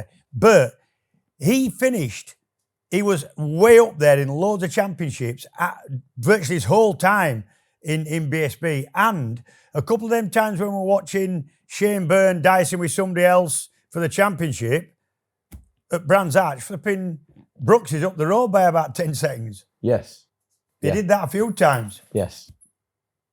Question 2. Who is the oldest rider to be crowned British Superbike champion and how old were they? Ah, God, that's got to be... If it's not Neil Mackenzie, it's got to be John Reynolds. Correct. I'm going to go... John Reynolds. Yes. What year? And John Reynolds will be... Well, I'll tell you what. I put 36. I'm surprised at how young he was, actually, relatively. 39. No, 41 years, 84 days. What if 31? That 2000. I was trying to work it out. I know he's a little bit older than me. Is John. 2004. Yeah. Question 3. Who is the only rider to win the championship in their rookie year? And what year? The answer is 5, 4, 3. Weirdly, 2. Neil Mackenzie didn't ever do BSB before he won his championship, but you can hardly call it his rookie year. But he'd never done BSB when he won it in 96. Okay. So technically, rookie to the championship, not rookie to motorbikes. But give me a minute. The answer is, is going to be conspicuous this year as well. Troy Bayliss. Scott Redding. Oh, Scott Redding 2019. But you see... But was Bayliss a complete newcomer in 1999? Did he win it his second year? But listen, Scott Redding, right? Yeah. Scott Redding, for me, was a rookie to the championship. In his first year in the championship, Mackenzie won it. Yeah. He'd never done British Superbike before. Very good So point. I don't know. But anyway. I think I'll advise Tim, the boss, that might have been Neil Mackenzie, the old trout. Question 4. Which previous champion set the record for most race wins in a season? How many wins and in what year? I mean, bear in mind they do more races now. They've got 3, haven't they? Yeah, that's the sort of thing that people often overlook when they're compiling stats. Yeah. Oh, by the way, 3 races a week instead of 2. But it was fairly impressive. It was Leon Camier, 19 wins. Of course it was. Bloody hell, that's 2009. why they altered the championship. Wasn't it Yes. 09? Yes. Yeah. Yeah, they altered the championship. He the won following everything year. except for the last 2 rounds. He lost 1 each at the last 2 rounds, I think. Question 5. 4 non-British riders have won the title in its 30-year history. Can you name them and what nationality? 4. So Troy Bayliss, Australian. Josh Brooks, Australian.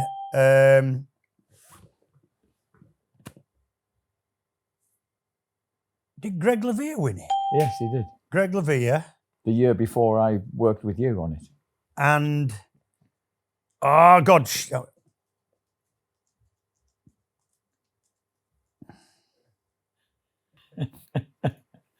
Probably the most obvious one.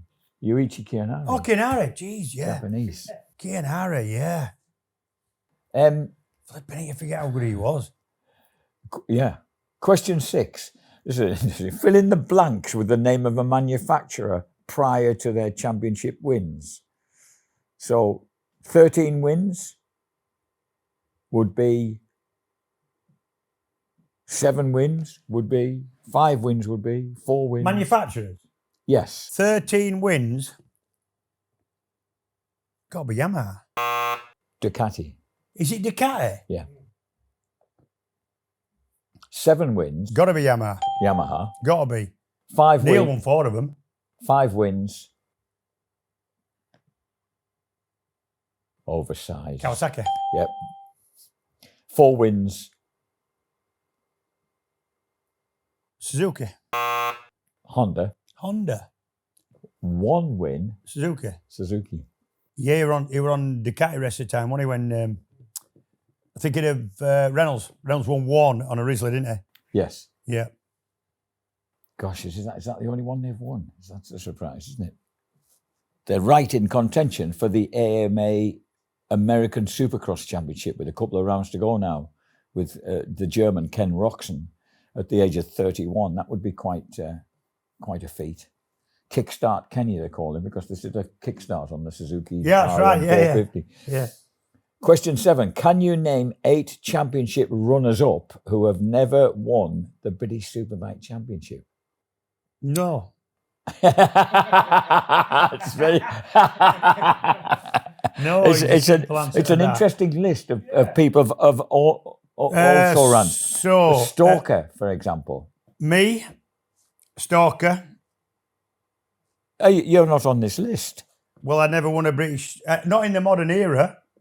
I won a couple before they ever called it BSB. But we're not allowed to talk about that. You're in a runner-up before the main British Superbike, so-called 30 years. You were a runner-up before. No, I won it a couple of times. So No, I this can't is- be a can you runner-up name who's never won the championship. 8 championship runners-up. Yeah, runners-up who never won a championship. who have never won the British Superbike. Yeah, well, I'd Championship. won the championship before they called it BSB. Which is why you're not on the list. Exactly that. Yes. Yeah, that's what I'm saying. So we've got Chris Walker, Yeah, Chris Walker, Michael Rutter. Michael Rutter, Dan Linfoot, No. Jonathan Ray, Jonathan Ray. behind Yuichi. The first year I covered it, 2007. Only did it 1 year after his rookie Yeah. year, didn't he? So that was it, yeah. James Ellison, that year that Camier dominated. Yeah. John Hopkins. John Hopkins, correct. Jake Dixon, Jake Dixon didn't win it, did he? yeah. Jason O'Halloran, and Glenn Irwin. Yeah. Finished runner up a couple of times. A very impressive list of characters there. Yeah, yeah, yeah. Talking of whom, it says only 3 riders have won the championship 3 or more times. That's a fairly straightforward one, I think. Shaky, Mackenzie, and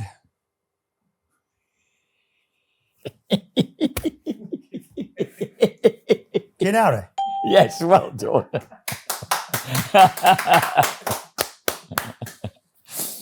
And then question 9. Prior to the showdown being introduced in 2010, what was the closest points gap between champion and runner-up?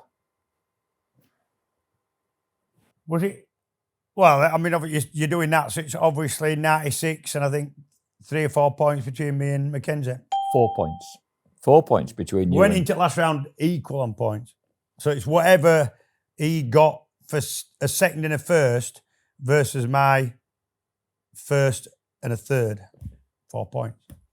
Question 10 is, we know that Hill versus Hopper 2011, 6,000ths of a second was the closest ever championship victory. What was the closest finish in BSB history, overall history? It actually... In a race? In a race. I was involved in a Snetterton in 95. I was involved in a dead heat with Steve Hislop. Very good. That's the one. Dead, they really couldn't separate. They couldn't split it. I don't... Out of the old Russell chicane. Yeah, whether what they was would he be... riding? What were you both on Ducatis. Both on Ducatis, okay. Yeah. Whether they would have been able to splitters if they've had the technology they have now in terms of... but they couldn't split us. And it was... I remember I sort of sneaked up on him. I come out of the chicane a little bit, dropped back, and as I was going like that, I went... and I was looking at his front wheel and waiting for the line to go past. And I thought, I don't know what's happened there. I don't know what's happened. Yeah, close. They couldn't split it, so they just split the point. Brilliant. Yeah. That was it. That's thank you. Good that. That's the track trivia. Yeah. We now have some excellent questions. Preza Q&A, powered by LS2 helmets. We're going to go with the YouTube members first, because we regard you as treasured YouTube members. Gordon Parkin. Yeah. He says, being from the northeast of England, we've had a good few good racers. Yeah. Ian Pixie Pattinson. Yeah. Who I must admit is someone. Ian Pattinson. Yeah, you've had Andy McGladry, who's a good pedal from there. Yes. Yeah. Yeah. Dom Herbertson. Yeah. Chrissy Rouse. Davy Sudders. Yeah. Sadly, both lost to racing incidents, to name but a few. All these guys have done a good job in bringing in local support and interest to roads and track. Yeah. I'd like to talk about Ken Redfern and Mac Hobson and exactly. From that end of the. But Gordon's, there's 2 questions. If you could interview anyone, who would it be and why? Blimey heck, Gordon. I think if I could interview anybody within racing, it'd have to be somebody who's no longer with us, only because there's a fair chance that I've probably talked to. You understand? Does it sound morbid, that? No. Right. I'm struggling a bit here. God. You know who I'd like to interview? Yeah. Right. You know my interest in this is off the top of my head, this, right? Yeah. My interest in 2-strokes, right? Do you know that Suzuki became experts on 2-strokes primarily because, well, they wanted to be, but they nicked, allegedly, a load of secrets with Ernst Degner from Walter Carden, who had been the father of the modern 2-stroke and the expansion chamber and at MZ. Yeah, he was at CZ and MZ, yeah, and they poached him out Suzuki poached him out of the team and out of East Germany, and smuggled his family out and all that, and then they got that technology and then went on to win World Championships. And it's all sort of surrounded in sort of folklore, really. And there's an excellent book by Matt Oxley called Stealing Speed that he researched brilliantly. He was supposed to have started the Swedish Grand Prix with the blueprint stuff down his levers and then turned off at somewhere in the race, broke down, pretended to break down, straight into a van, and Suzuki sort of spirited him away. But I'd like to talk to him about exactly what happened. To Ernst Degner. Ernst Degner. The man. Yeah. Because there was all sorts. He died in suspicious circumstances some years later in, I think, Tenerife or somewhere. In suspicious circumstances? Yeah, they were saying the stars he got to him eventually and all that. And I don't, nobody, maybe it's, conspiracy theorists, but I'd love to speak to him about it. Yeah, because he's a former world champ. I think 2-time world champ. Would be especially interesting if he could give you the lowdown on exactly how his death came about.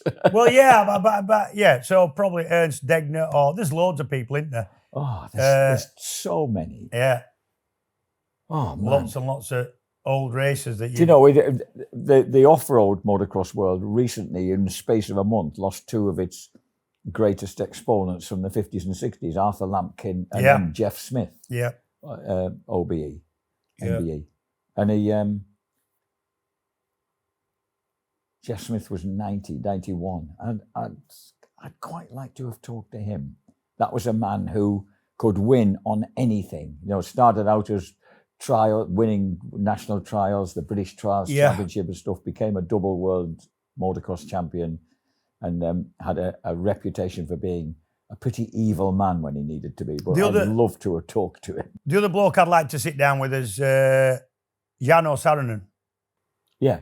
Just because he's no longer with us, and he was, everybody talks about how flipping brilliant he was and how brilliant he'd have gone on to be. So I'd like to speak to him.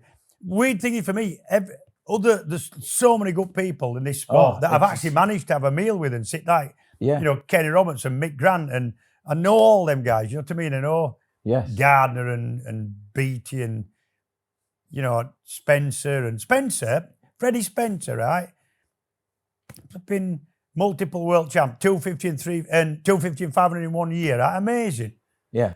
He came and did an advert for us. We had to pay him a few quid, right? But he wasn't silly money. He came, he slept in my little house there, same bed that you've slept in, right? Yeah.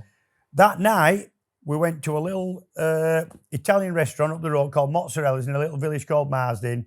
My mates found out that I got him over. All ex-racers from the 80s, club racers. There were 12 of us sat down. I asked him, do you mind if some of my mates come? They won't pester you that much. He didn't mind. And then, so he's holding court, telling us about winning his... He's the nicest man, honestly. Freddie's just... They all are. Yeah. And then the bloke come round who'd been putting the pizzas in with his big pan thing, right? His shovel. Comes round and walks past us. Freddie Spencer. Yep. He goes, bloody hell. And just carried on walking. And then he bought him a beer back. It just like, and even when I've sat there at time, I'm thinking, how did this happen? In 1983, when he won his first championship, I'd just started racing. Mate, I wouldn't have I couldn't have understood how that could have ever happened. Yeah. But it did. And so I've been really lucky to speak to all these people. I sat down and interviewed, man, you only got 5 minutes, with Rossi. Not because Rossi were, he'd talked all day, but it was a scheduled sort of press thing with other people in after you and before you, So I've been really lucky in that respect.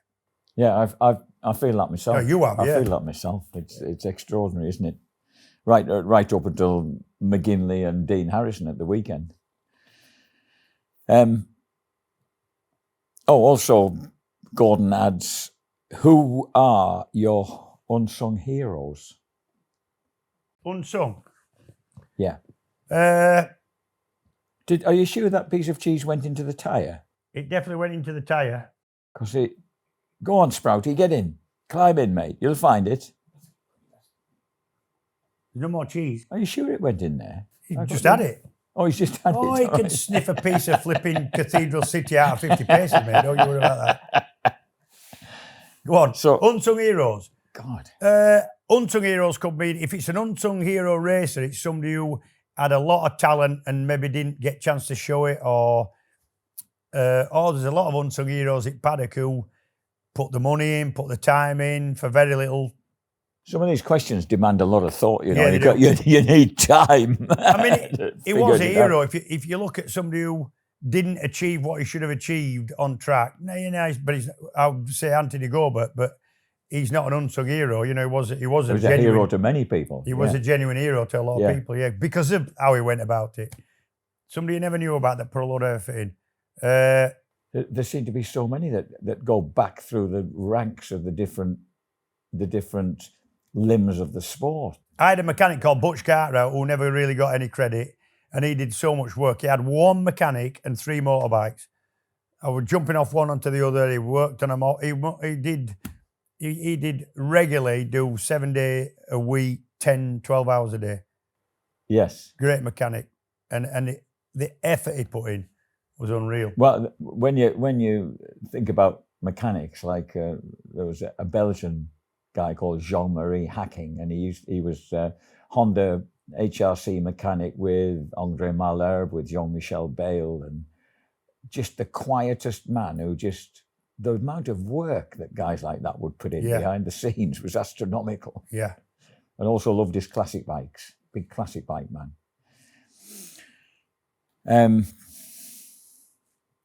Gordon says, keep up the great work. Look forward to seeing the latest episode and exclusive members access.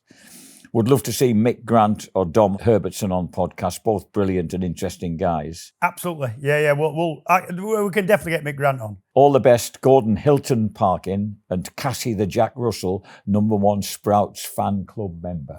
Look at him. Look, you can see why. Look at that. Why would you not? If you were a little dog, why wouldn't you fancy him?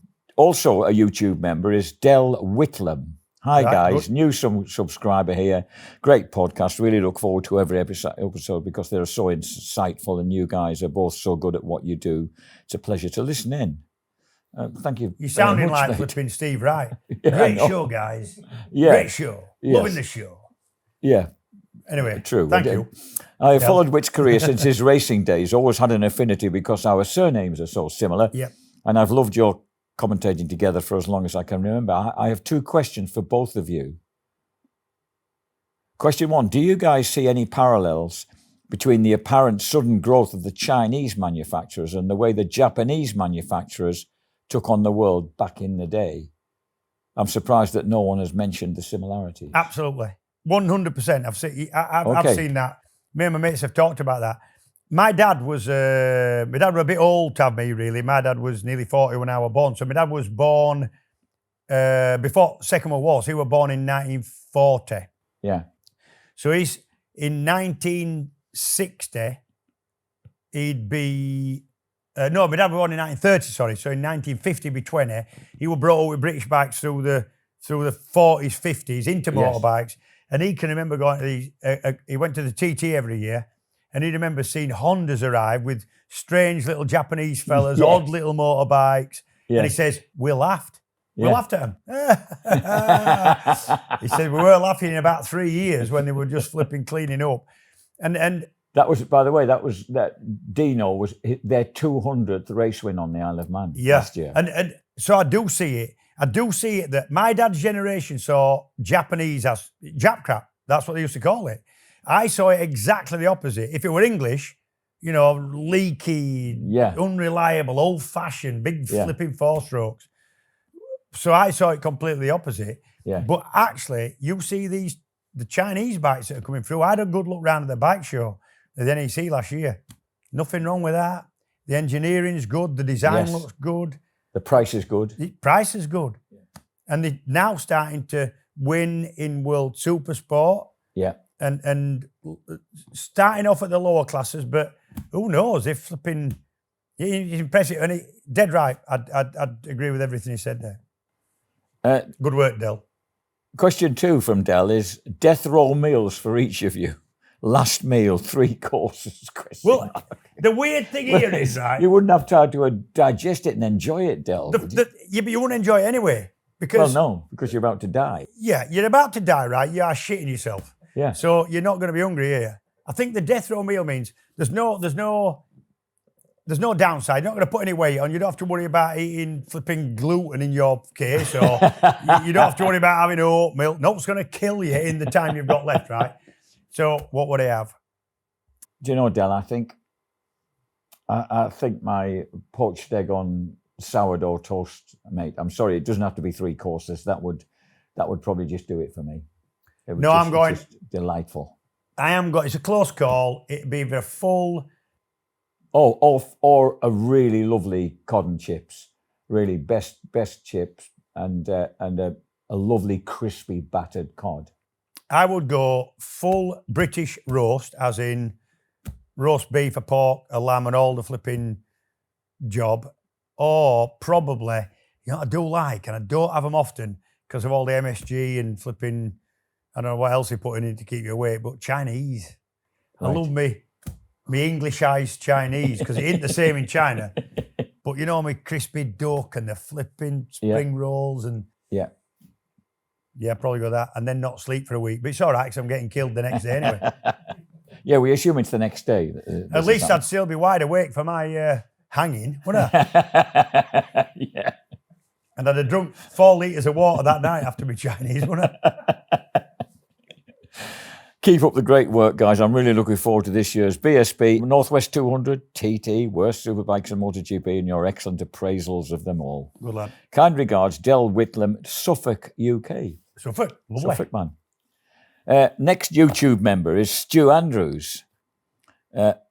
All right, the OSL team and Sprout. First question for Jack. Where and when did you first meet James, and what were your initial thoughts of him? Tim laughing in the background. Bite him now, Sprout. I think the first time I met you was the NEC Supercross in 1992, when people there was a road racers race. Support race. Yeah. You and Fogarty were stood in the middle of the auditorium. Yeah, because they couldn't pay us enough to do it. Looking paralysed with fear.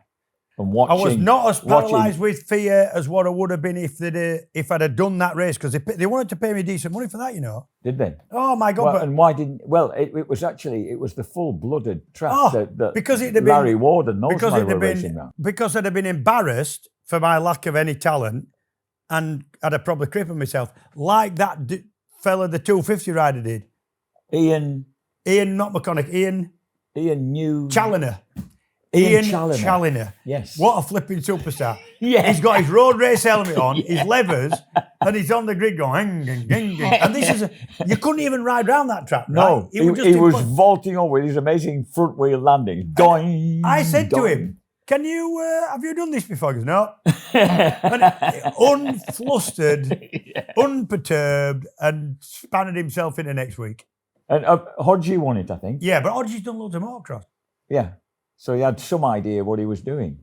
But, it was the same track that the Americans like Larry Ward were winning round. And you're thinking, that's not very brave. But I did talk briefly, he did ask you and Foggy why, and in fact took a picture of the two of you looking ashen-faced and looking quite relieved not to be doing it. I was definitely, we're never going to do it.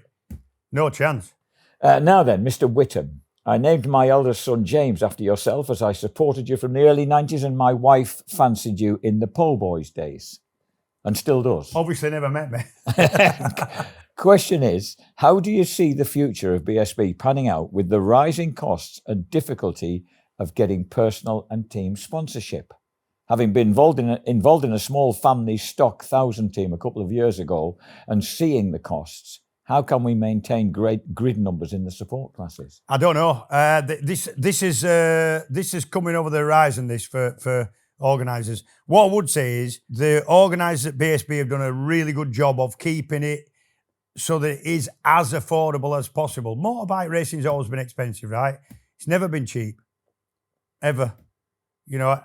I remember at 17-year-old, I was racing a thing called an MBA. I've got one in my office. I've got the bike in the office. That was 5,000 quid when you could buy, that's in 85, beginning of 85, when you could buy a small terraced house for 25 grand. Yeah. Right, round here. So that terraced house now is 130 grand. So that same house. So you're looking at that bike probably being 40 grand, 35 grand's worth in real terms. Yes. It's never been cheap. How has that been cheap? So money's always counted at racing. How do they keep it so the grids are full? They're doing a good job of it. Keep it so it's evolve as the job goes on. So you can keep bikes eligible by opening up Supersport, for example, with and now they're in a good position to be level the playing field in performance, as it were, artificially a lot easier than what they ever used to be because it can be done electronically.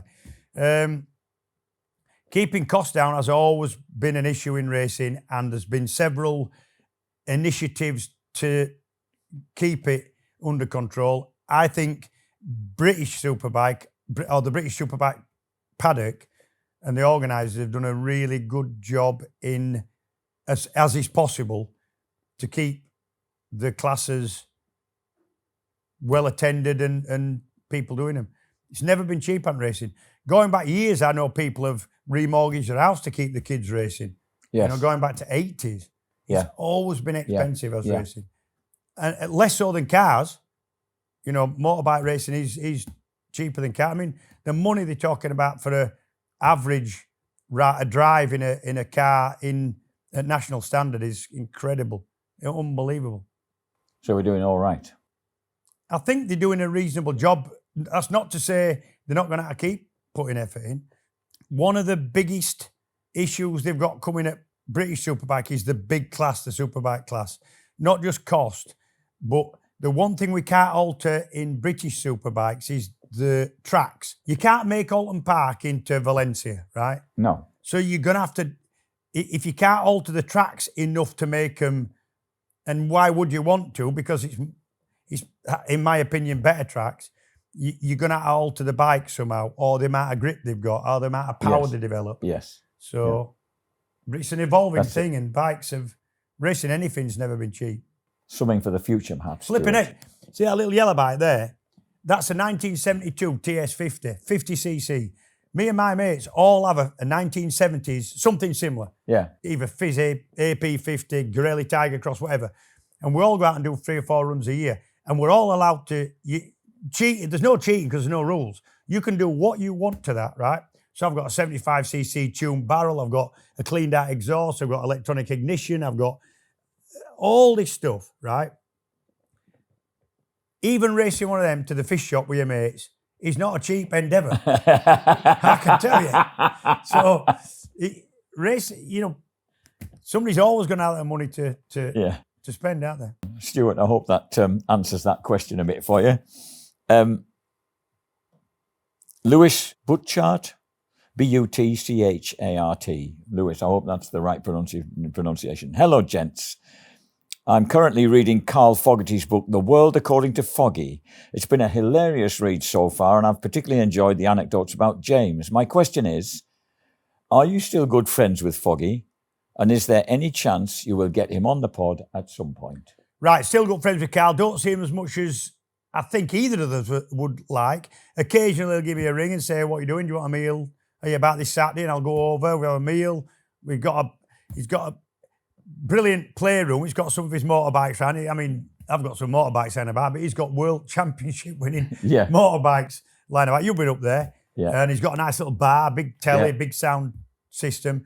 And we go and sit and watch a bit of old 80s music and talk shit and put some racing stuff on from YouTube and have a beer or two. So, yeah, I still got on really well with him.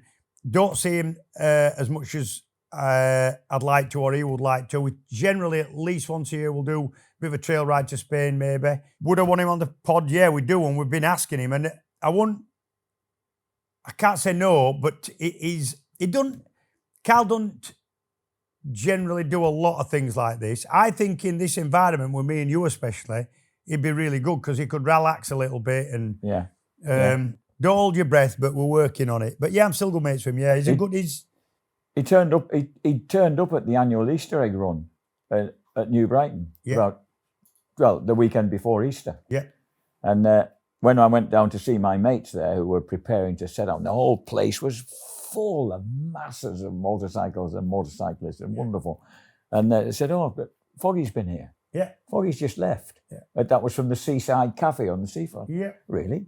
Yeah. All right. And then Rob proudly showed me a photograph of him and his wife with Foggy. And so I texted Carl. I said, "Mate, I've just missed you from at the Seaside Cafe. And 3/4 of an hour later, I got a reply saying, "Oh, sorry, mate, we're just leaving." Well, weirdly enough, I've got a foggy link last couple of days. Yesterday, I'm out cycling with a good friend of mine called Boff. We stopped at a coffee shop. We sat outside on some little metal tables at a place called Slowett or Slathwaite, Slowett, local village down here. And a woman comes up, looks at me and says, "It's Carl Foggett, innit?" And I went, "Jesus, woman, that's never been a compliment." And we had a good chat. She goes, "Oh, yeah, sorry, yeah, the other one. Yeah, blah, blah, blah, yeah. So she kind of recognised him, but me, and I thought that's kind of funny that. I said, "Look, you're a lot better than me, but I'm sure I was a bit better looking." Anyway. I would also love to hear of any funny stories you have about him. Oh, I've got loads of funny stories about Carl. I've spent a lot of time with Carl. There isn't that much I could probably try. I don't want to upset Carl, right? So I'm not going to. Yeah. Some of the funniest things have been on these trail rides. We go to these trail places. We go to one in particular called Toro Trail, and we ride their bikes. You ride their gear, so you can just fly out there. Yeah. And there's 4 or 5 of us mates, and you have a couple of beers. Oh, he's good off-roaders, Carl. Yeah. But for some reason, he's normally really good at wheelies and messing about. But we were on these bikes that he couldn't just wheelie as what. It took him a while to get going with the wheelies, right? Yeah. But I'm not brilliant at wheelies, but I just happened to like the bikes, and I was doing big wheels. And he went from showing off doing wheelies every time we've ever been to getting these new motorbikes that were 350 4-strokes. And I ended up being a little bit better at wheelies. So every time we've been, it's like, "Come on, lads, do your best wheelie. Every time you stop at a junction, you've got to do a flipping wheelie when you set off." It went from that to saying, "No, nobody's interested in your wheelies," because he couldn't do them as well. But Carl, isn't he? Yeah. He's all right. I get on well with Carl. He also says, "I've listened to every podcast so far and I've thoroughly enjoyed them. For me, it's one of the best out there." Thank you very much. Thank you for all the entertainment thus far. I hope there are many more podcasts to come. All the best, Lewis. Well, Lewis, we hope so. We've got, Tim assures us that we've got some backing, at least for the rest of this season. So let's see how it goes. Marty Hill says, "Afternoon, guys, and the star of the show, Sprout. Thanks for continuing to keep me amused on my commute to work from Macclesfield to Oldham. I thought Max Cook came across impeccably well and probably comes from his time in the British Talent Cup. Yeah. I seem to remember my mate, Tom Booth Amos, telling me about the media training he had to do when he was in the British Talent team. Yeah. Anyway, question for you both. What was the defining moment of your careers? Go on, then you first.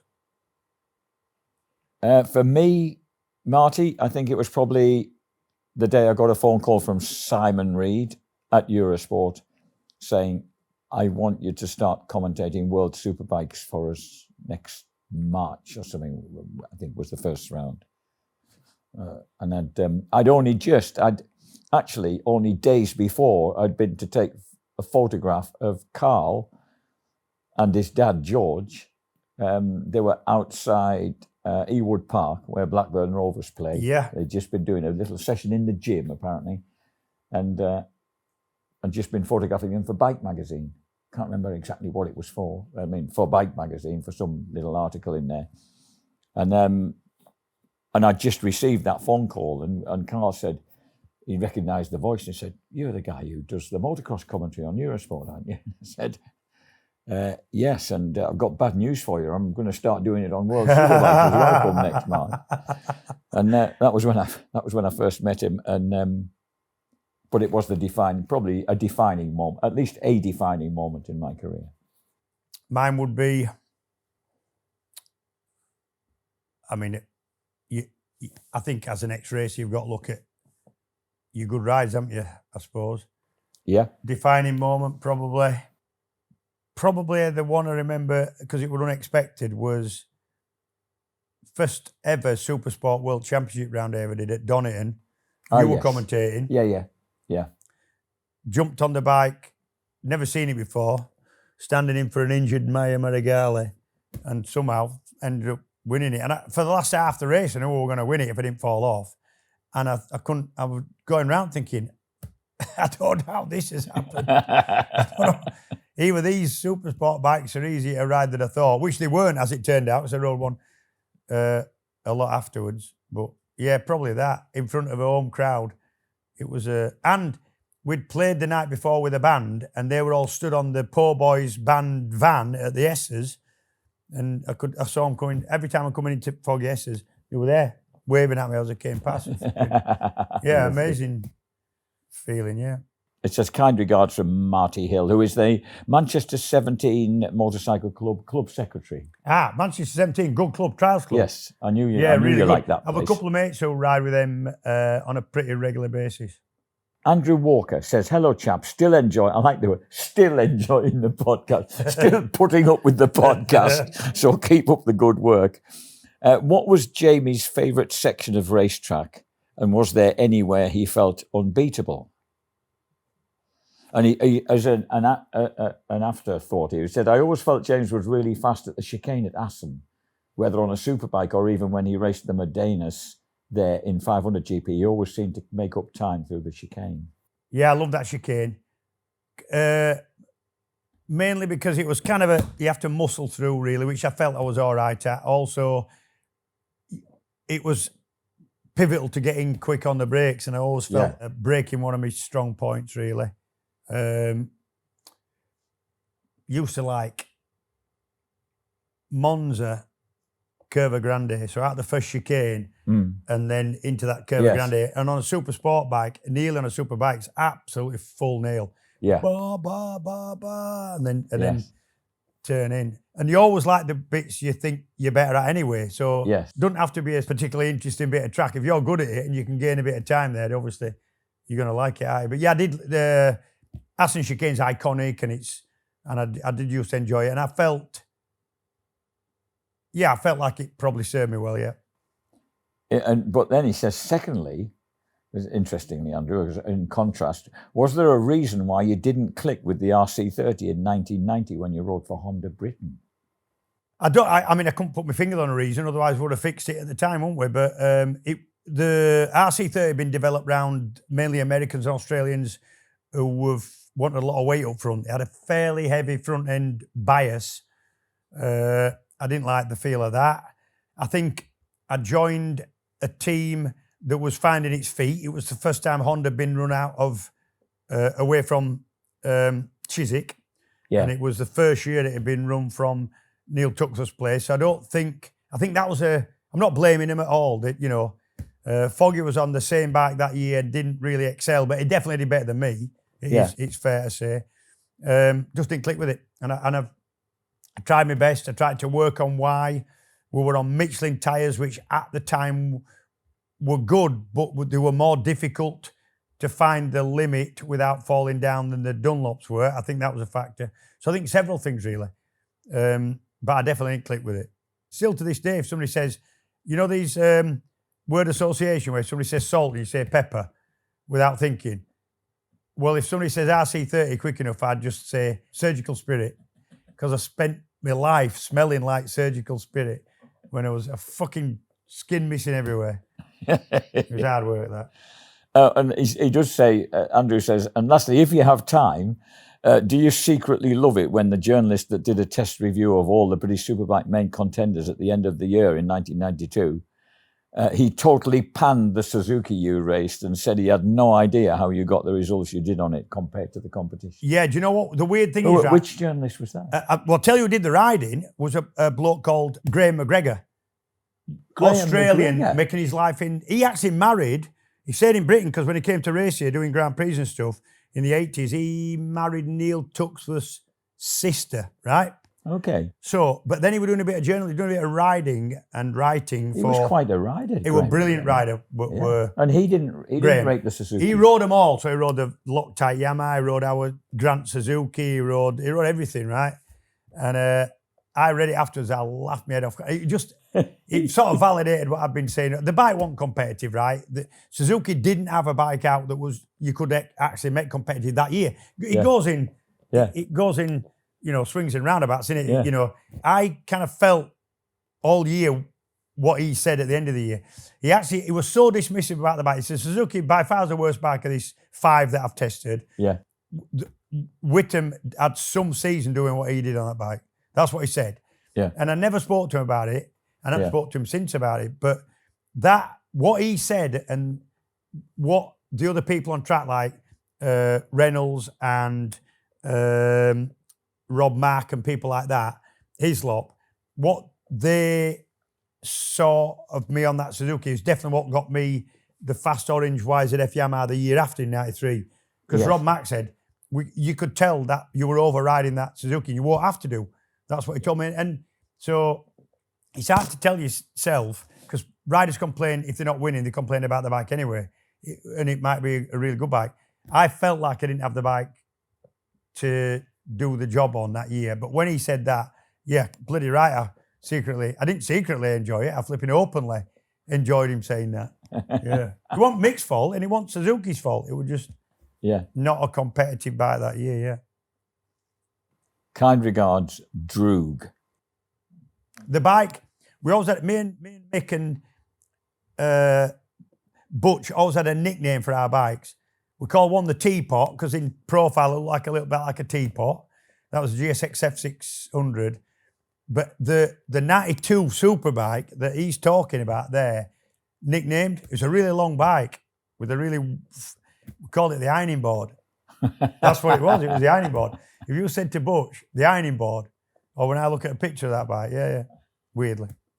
The final question in this epic is from Liam Cagill. Hi, Jack and James. Liam Cagill here from Yarm. Very much my native neck of the woods, right on the River Tees. Yeah. Lovely, lovely, pretty market town. My question is for both of you. I've done what I think would be the ultimate British circuit with bits from a few tracks. Right, got you.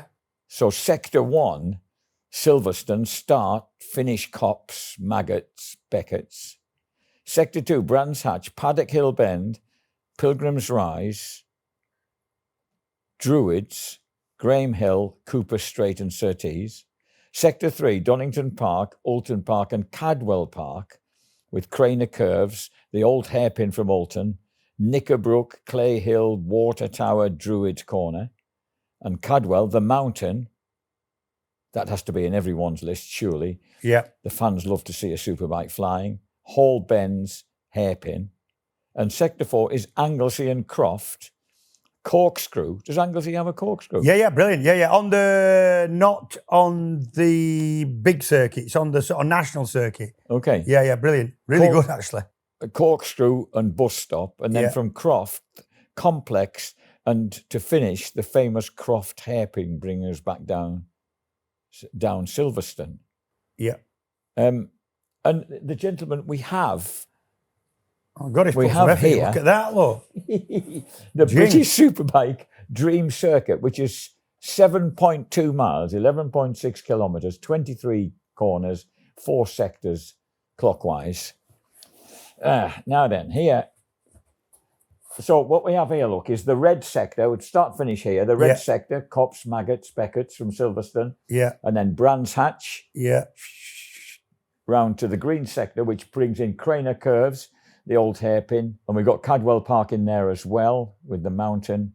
We've got Clay Hill, Hall Bends, Druids from Oulton Park. And finally, the aforementioned Corkscrew, Bus Stop, Complex, Croft hairpin, back to the start and finish.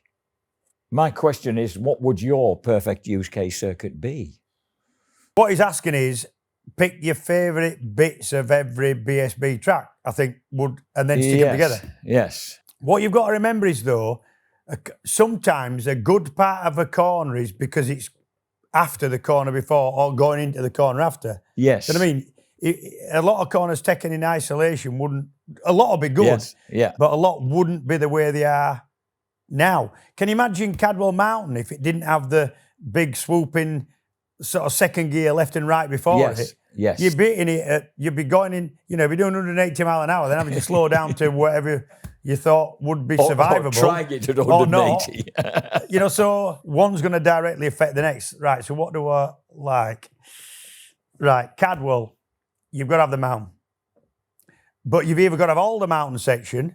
Well, it looks like there's you've got a good little hefty wiggle into it there. Yeah, to the mountain. Get that. Yeah, so he's taking the whole mountain section there.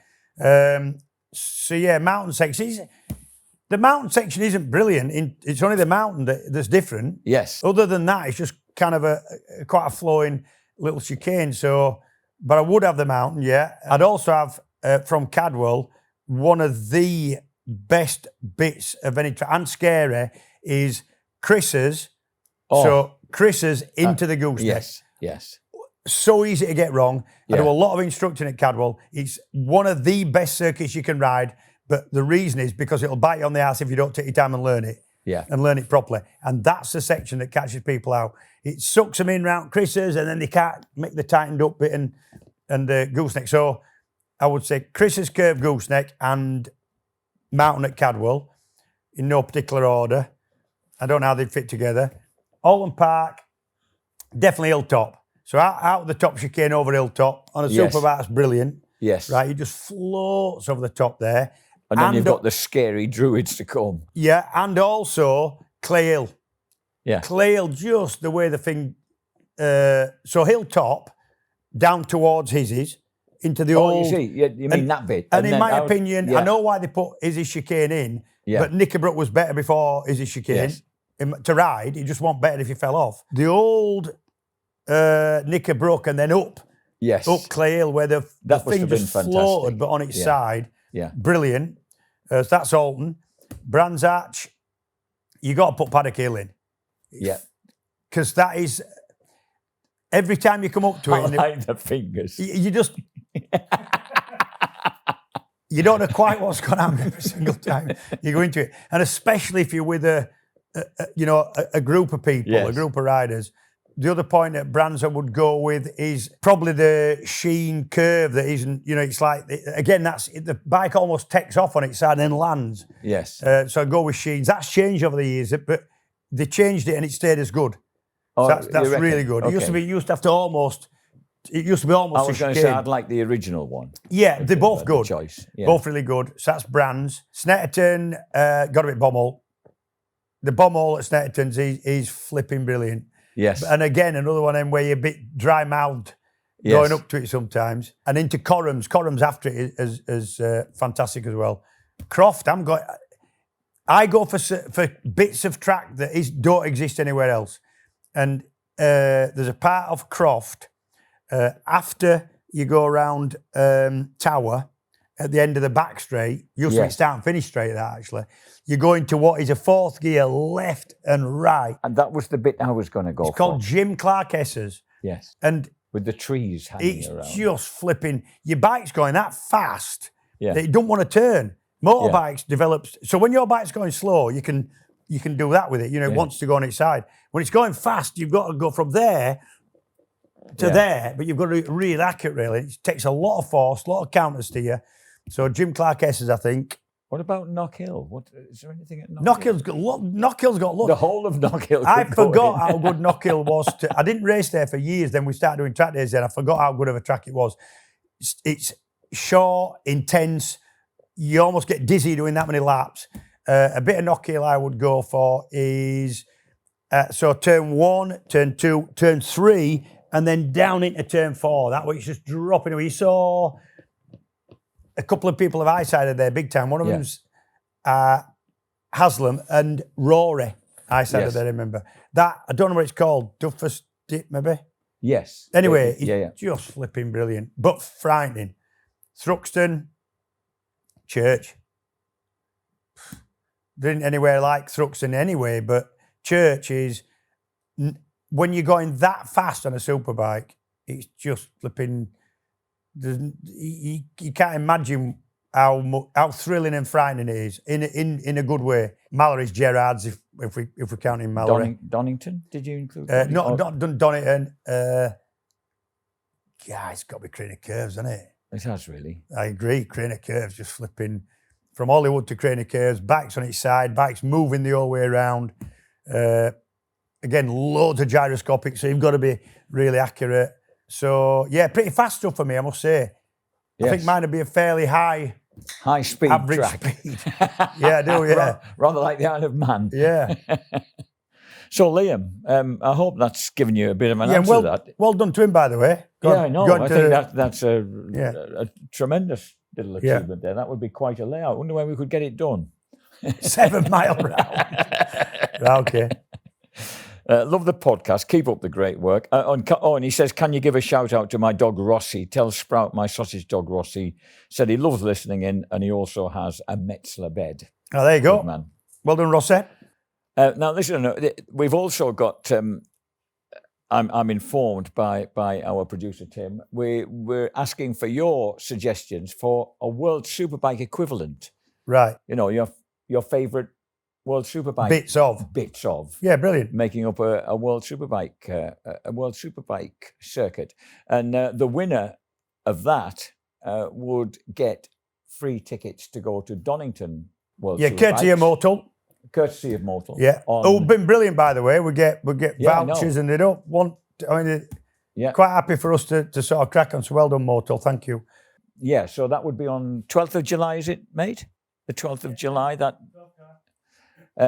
So yeah, there we are. Let's get them in. Let's get them into the Outside Line podcast at gmail.com. And you've got to be 18 to enter. And also, we were going to announce a Motul voucher, £200 Motul voucher. Yeah. Motul voucher. Yeah. The winner for the best question. And what do you reckon? We were thinking that this one I think might be the best question. Really good question. I like questions that don't have an exact answer. Right? It's quite subjective, but the man's put effort in. Thank you, Motul. So Liam Cagill will be our first winner of this prize. Brilliant. Okay, folks. So it's time for our Paddock PA. Paddock PA, powered by Motorfest, in association with MCN. So, folks, our Paddock PA is led initially by Motorfest, which is coming up kind of almost last weekend in July, I believe, James, and you're quite associated with it. I know a little bit about it, yeah. So Motorfest is being held 24th to 26th of July at Anglesey Circuit down on the Isle of Anglesey, which I do quite a lot of track days there, probably 18 a year. The place is beautiful. That many? Honestly, it is the hidden gem of British circuits. Circuit's good, surface is good, the views are brilliant. You can see Snowdon, it's right by the seaside, it's up, it's down, it's brilliant. So, Motorfest is built around a round of the World Outdoor Trials Championship with all that entails. And if you've never seen, listen, can you stop giving me cheese in that sandwich at lunchtime? Yeah, that's what it is. So you know how good, because you've commentated on World Trials before, right? Yes. If you have never done any trials or watched any world class trials, just explain what they're like. Explain how good it is. Explain how talented these lads are. They're just unreal, isn't it? It is worth going to see, especially as we have some real British interest in Lambkin family associates. They're Hemingway boys. Yeah. Harry Hemingway, George Hemingway, Dan Hemingway's boys. They're all cousin related to the Lambkins through marriage. They're all one happy family. So Motorfest is built around a round of the World Outdoor Trials Championship. That's good enough on its own. However, it's not on its own. Because they built a whole festival around this, including the main things you think from a bike festival, right? So you've got food, you've got live music, you've got bars, you've got camping, but also you've got road rides. You've got guided road rides around Anglesey. Yeah. You can test drive from various manufacturers, road bikes, adventure bikes. There's an enduro loop you can take part in yourself. There is also, and this is my little part of it, on-track sessions on your own bike, £25 a session. You've got a book on, so if you do want to book an on-track session, go to motofest.co.uk. 25 quid for 15 minutes. If you've not been on tarmac before, it's an ideal opportunity to do that under safe conditions. Me and my instructors, and you will have heard of them, most of the BSB boys, will be looking after you. You don't need leathers. You can wear your leathers, but you need good quality textile gear. That's going to be good enough as well. So what else we got? Adventure trail. That's on the adventure bikes. Circuit riding, food, live music, guided road rides, enduro loop, and electric bike tests. I hope I've got everything in there. It's going to be a cracking weekend. I'm going to be down there with my chaps all weekend long. So if you want to book on and do a track session or two with us, £25 a session, go to motofest.co.uk and get booked on. And if you don't want to do any track sessions, don't worry about it. Go anyway. It's going to be brilliant. If you've never seen outdoor trials before, it's brilliant. But these lads are the best at what they do, and you'll be amazed at what they can do. Plus the fact there's going to be loads of other motorcyclists there looking and doing the same things as you. So you can talk about your bike and their bike. It's a load of like-minded people, and it's going to be a cracking weekend, 24th to the 26th of July. And the previous weekend, coincidentally, happens to be the World Vets Motocross at Farleigh Castle, which is a beautiful former British motocross Grand Prix venue from that ran from the early 60s to the early 90s. Well, in fact, has run all the way, as it became a classic track after, during the early 90s, really, it turned into that. And I'll be there for that weekend of the previous weekend to that in July. And it'll be great. It's a really lovely event. Some top American vets come over and join in the fun. And it's, and we get Have you got to be a lovely, vet? Like, am I going to be? Might bring Sprouty down, his teeth cleaned, and maybe a quick check-up for his cheese addiction. You can come and see me up in the commentary box, where I hope I won't have any cheese sarnies, so I'll be safe. But that should be a lovely weekend. So, James, our YouTube member shootouts, we want to add... Shoutouts? You can shoot them if you want. Oh, sorry. But I recommend we get $2.99 off them instead.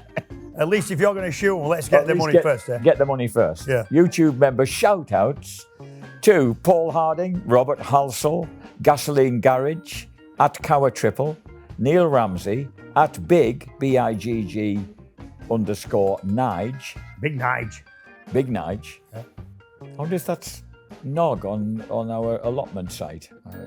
Simon James, Mark Betts, Del Whitlam, Dave Bram, James Wilkinson, Wilfred Turner, at Donkey Sam. Right, and the way you can become a member, just to refresh you, is it's $2.99 a month, and what you get for that is early release of episodes, ad-free episodes, bonus content, behind the scenes, videos, etc. We do that when we're up here. We've done some stuff with the pair of us. Shout out on joining in Paddock PA segment, priority Preza Q&A questions, and entry into a monthly draw. The winner to come and watch the making of an episode live, sat right over there. We had our first one in, didn't we? And he's a lovely fella. Came all the way from Northern Ireland. Yeah, clever lad actually, ex-squadder. And Jack, we are going to be doing our live April draw now for a guest to come and watch the show on Tuesday, May 19th. So May 19th, which is in just over 2 weeks. We'll be back in this very spot with Eater on probably. And the person who's going to sit and watch and get involved in that is, away you go. You've got the technology. You think you can work it? I don't know. It says click to spin.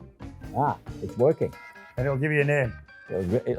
It'll spin me a name any moment now, and that name is Alex Grill.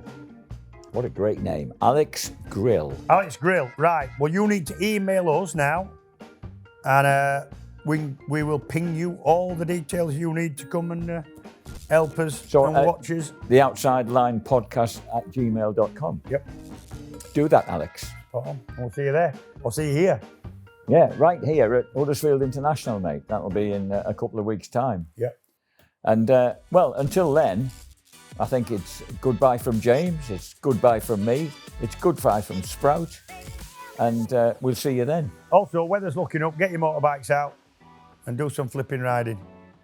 I'm out already. I'm gone. I've got 4 motorbikes tax tested, all ready to go. And I'm using them. So there you go. Thanks to Roadskin, thanks to LS2 helmets, to Metzler, to Motul. Yeah. Thanks for your support. Thank you for your support. Thanks for watching. Thanks for listening. See you next time. Oh yeah, and while we're on with it, don't forget MotoFest, 24th to the 26th of July. All the stuff we mentioned earlier. Get your tickets booked or your on-track sessions booked at moto-fest.co.uk. See you there.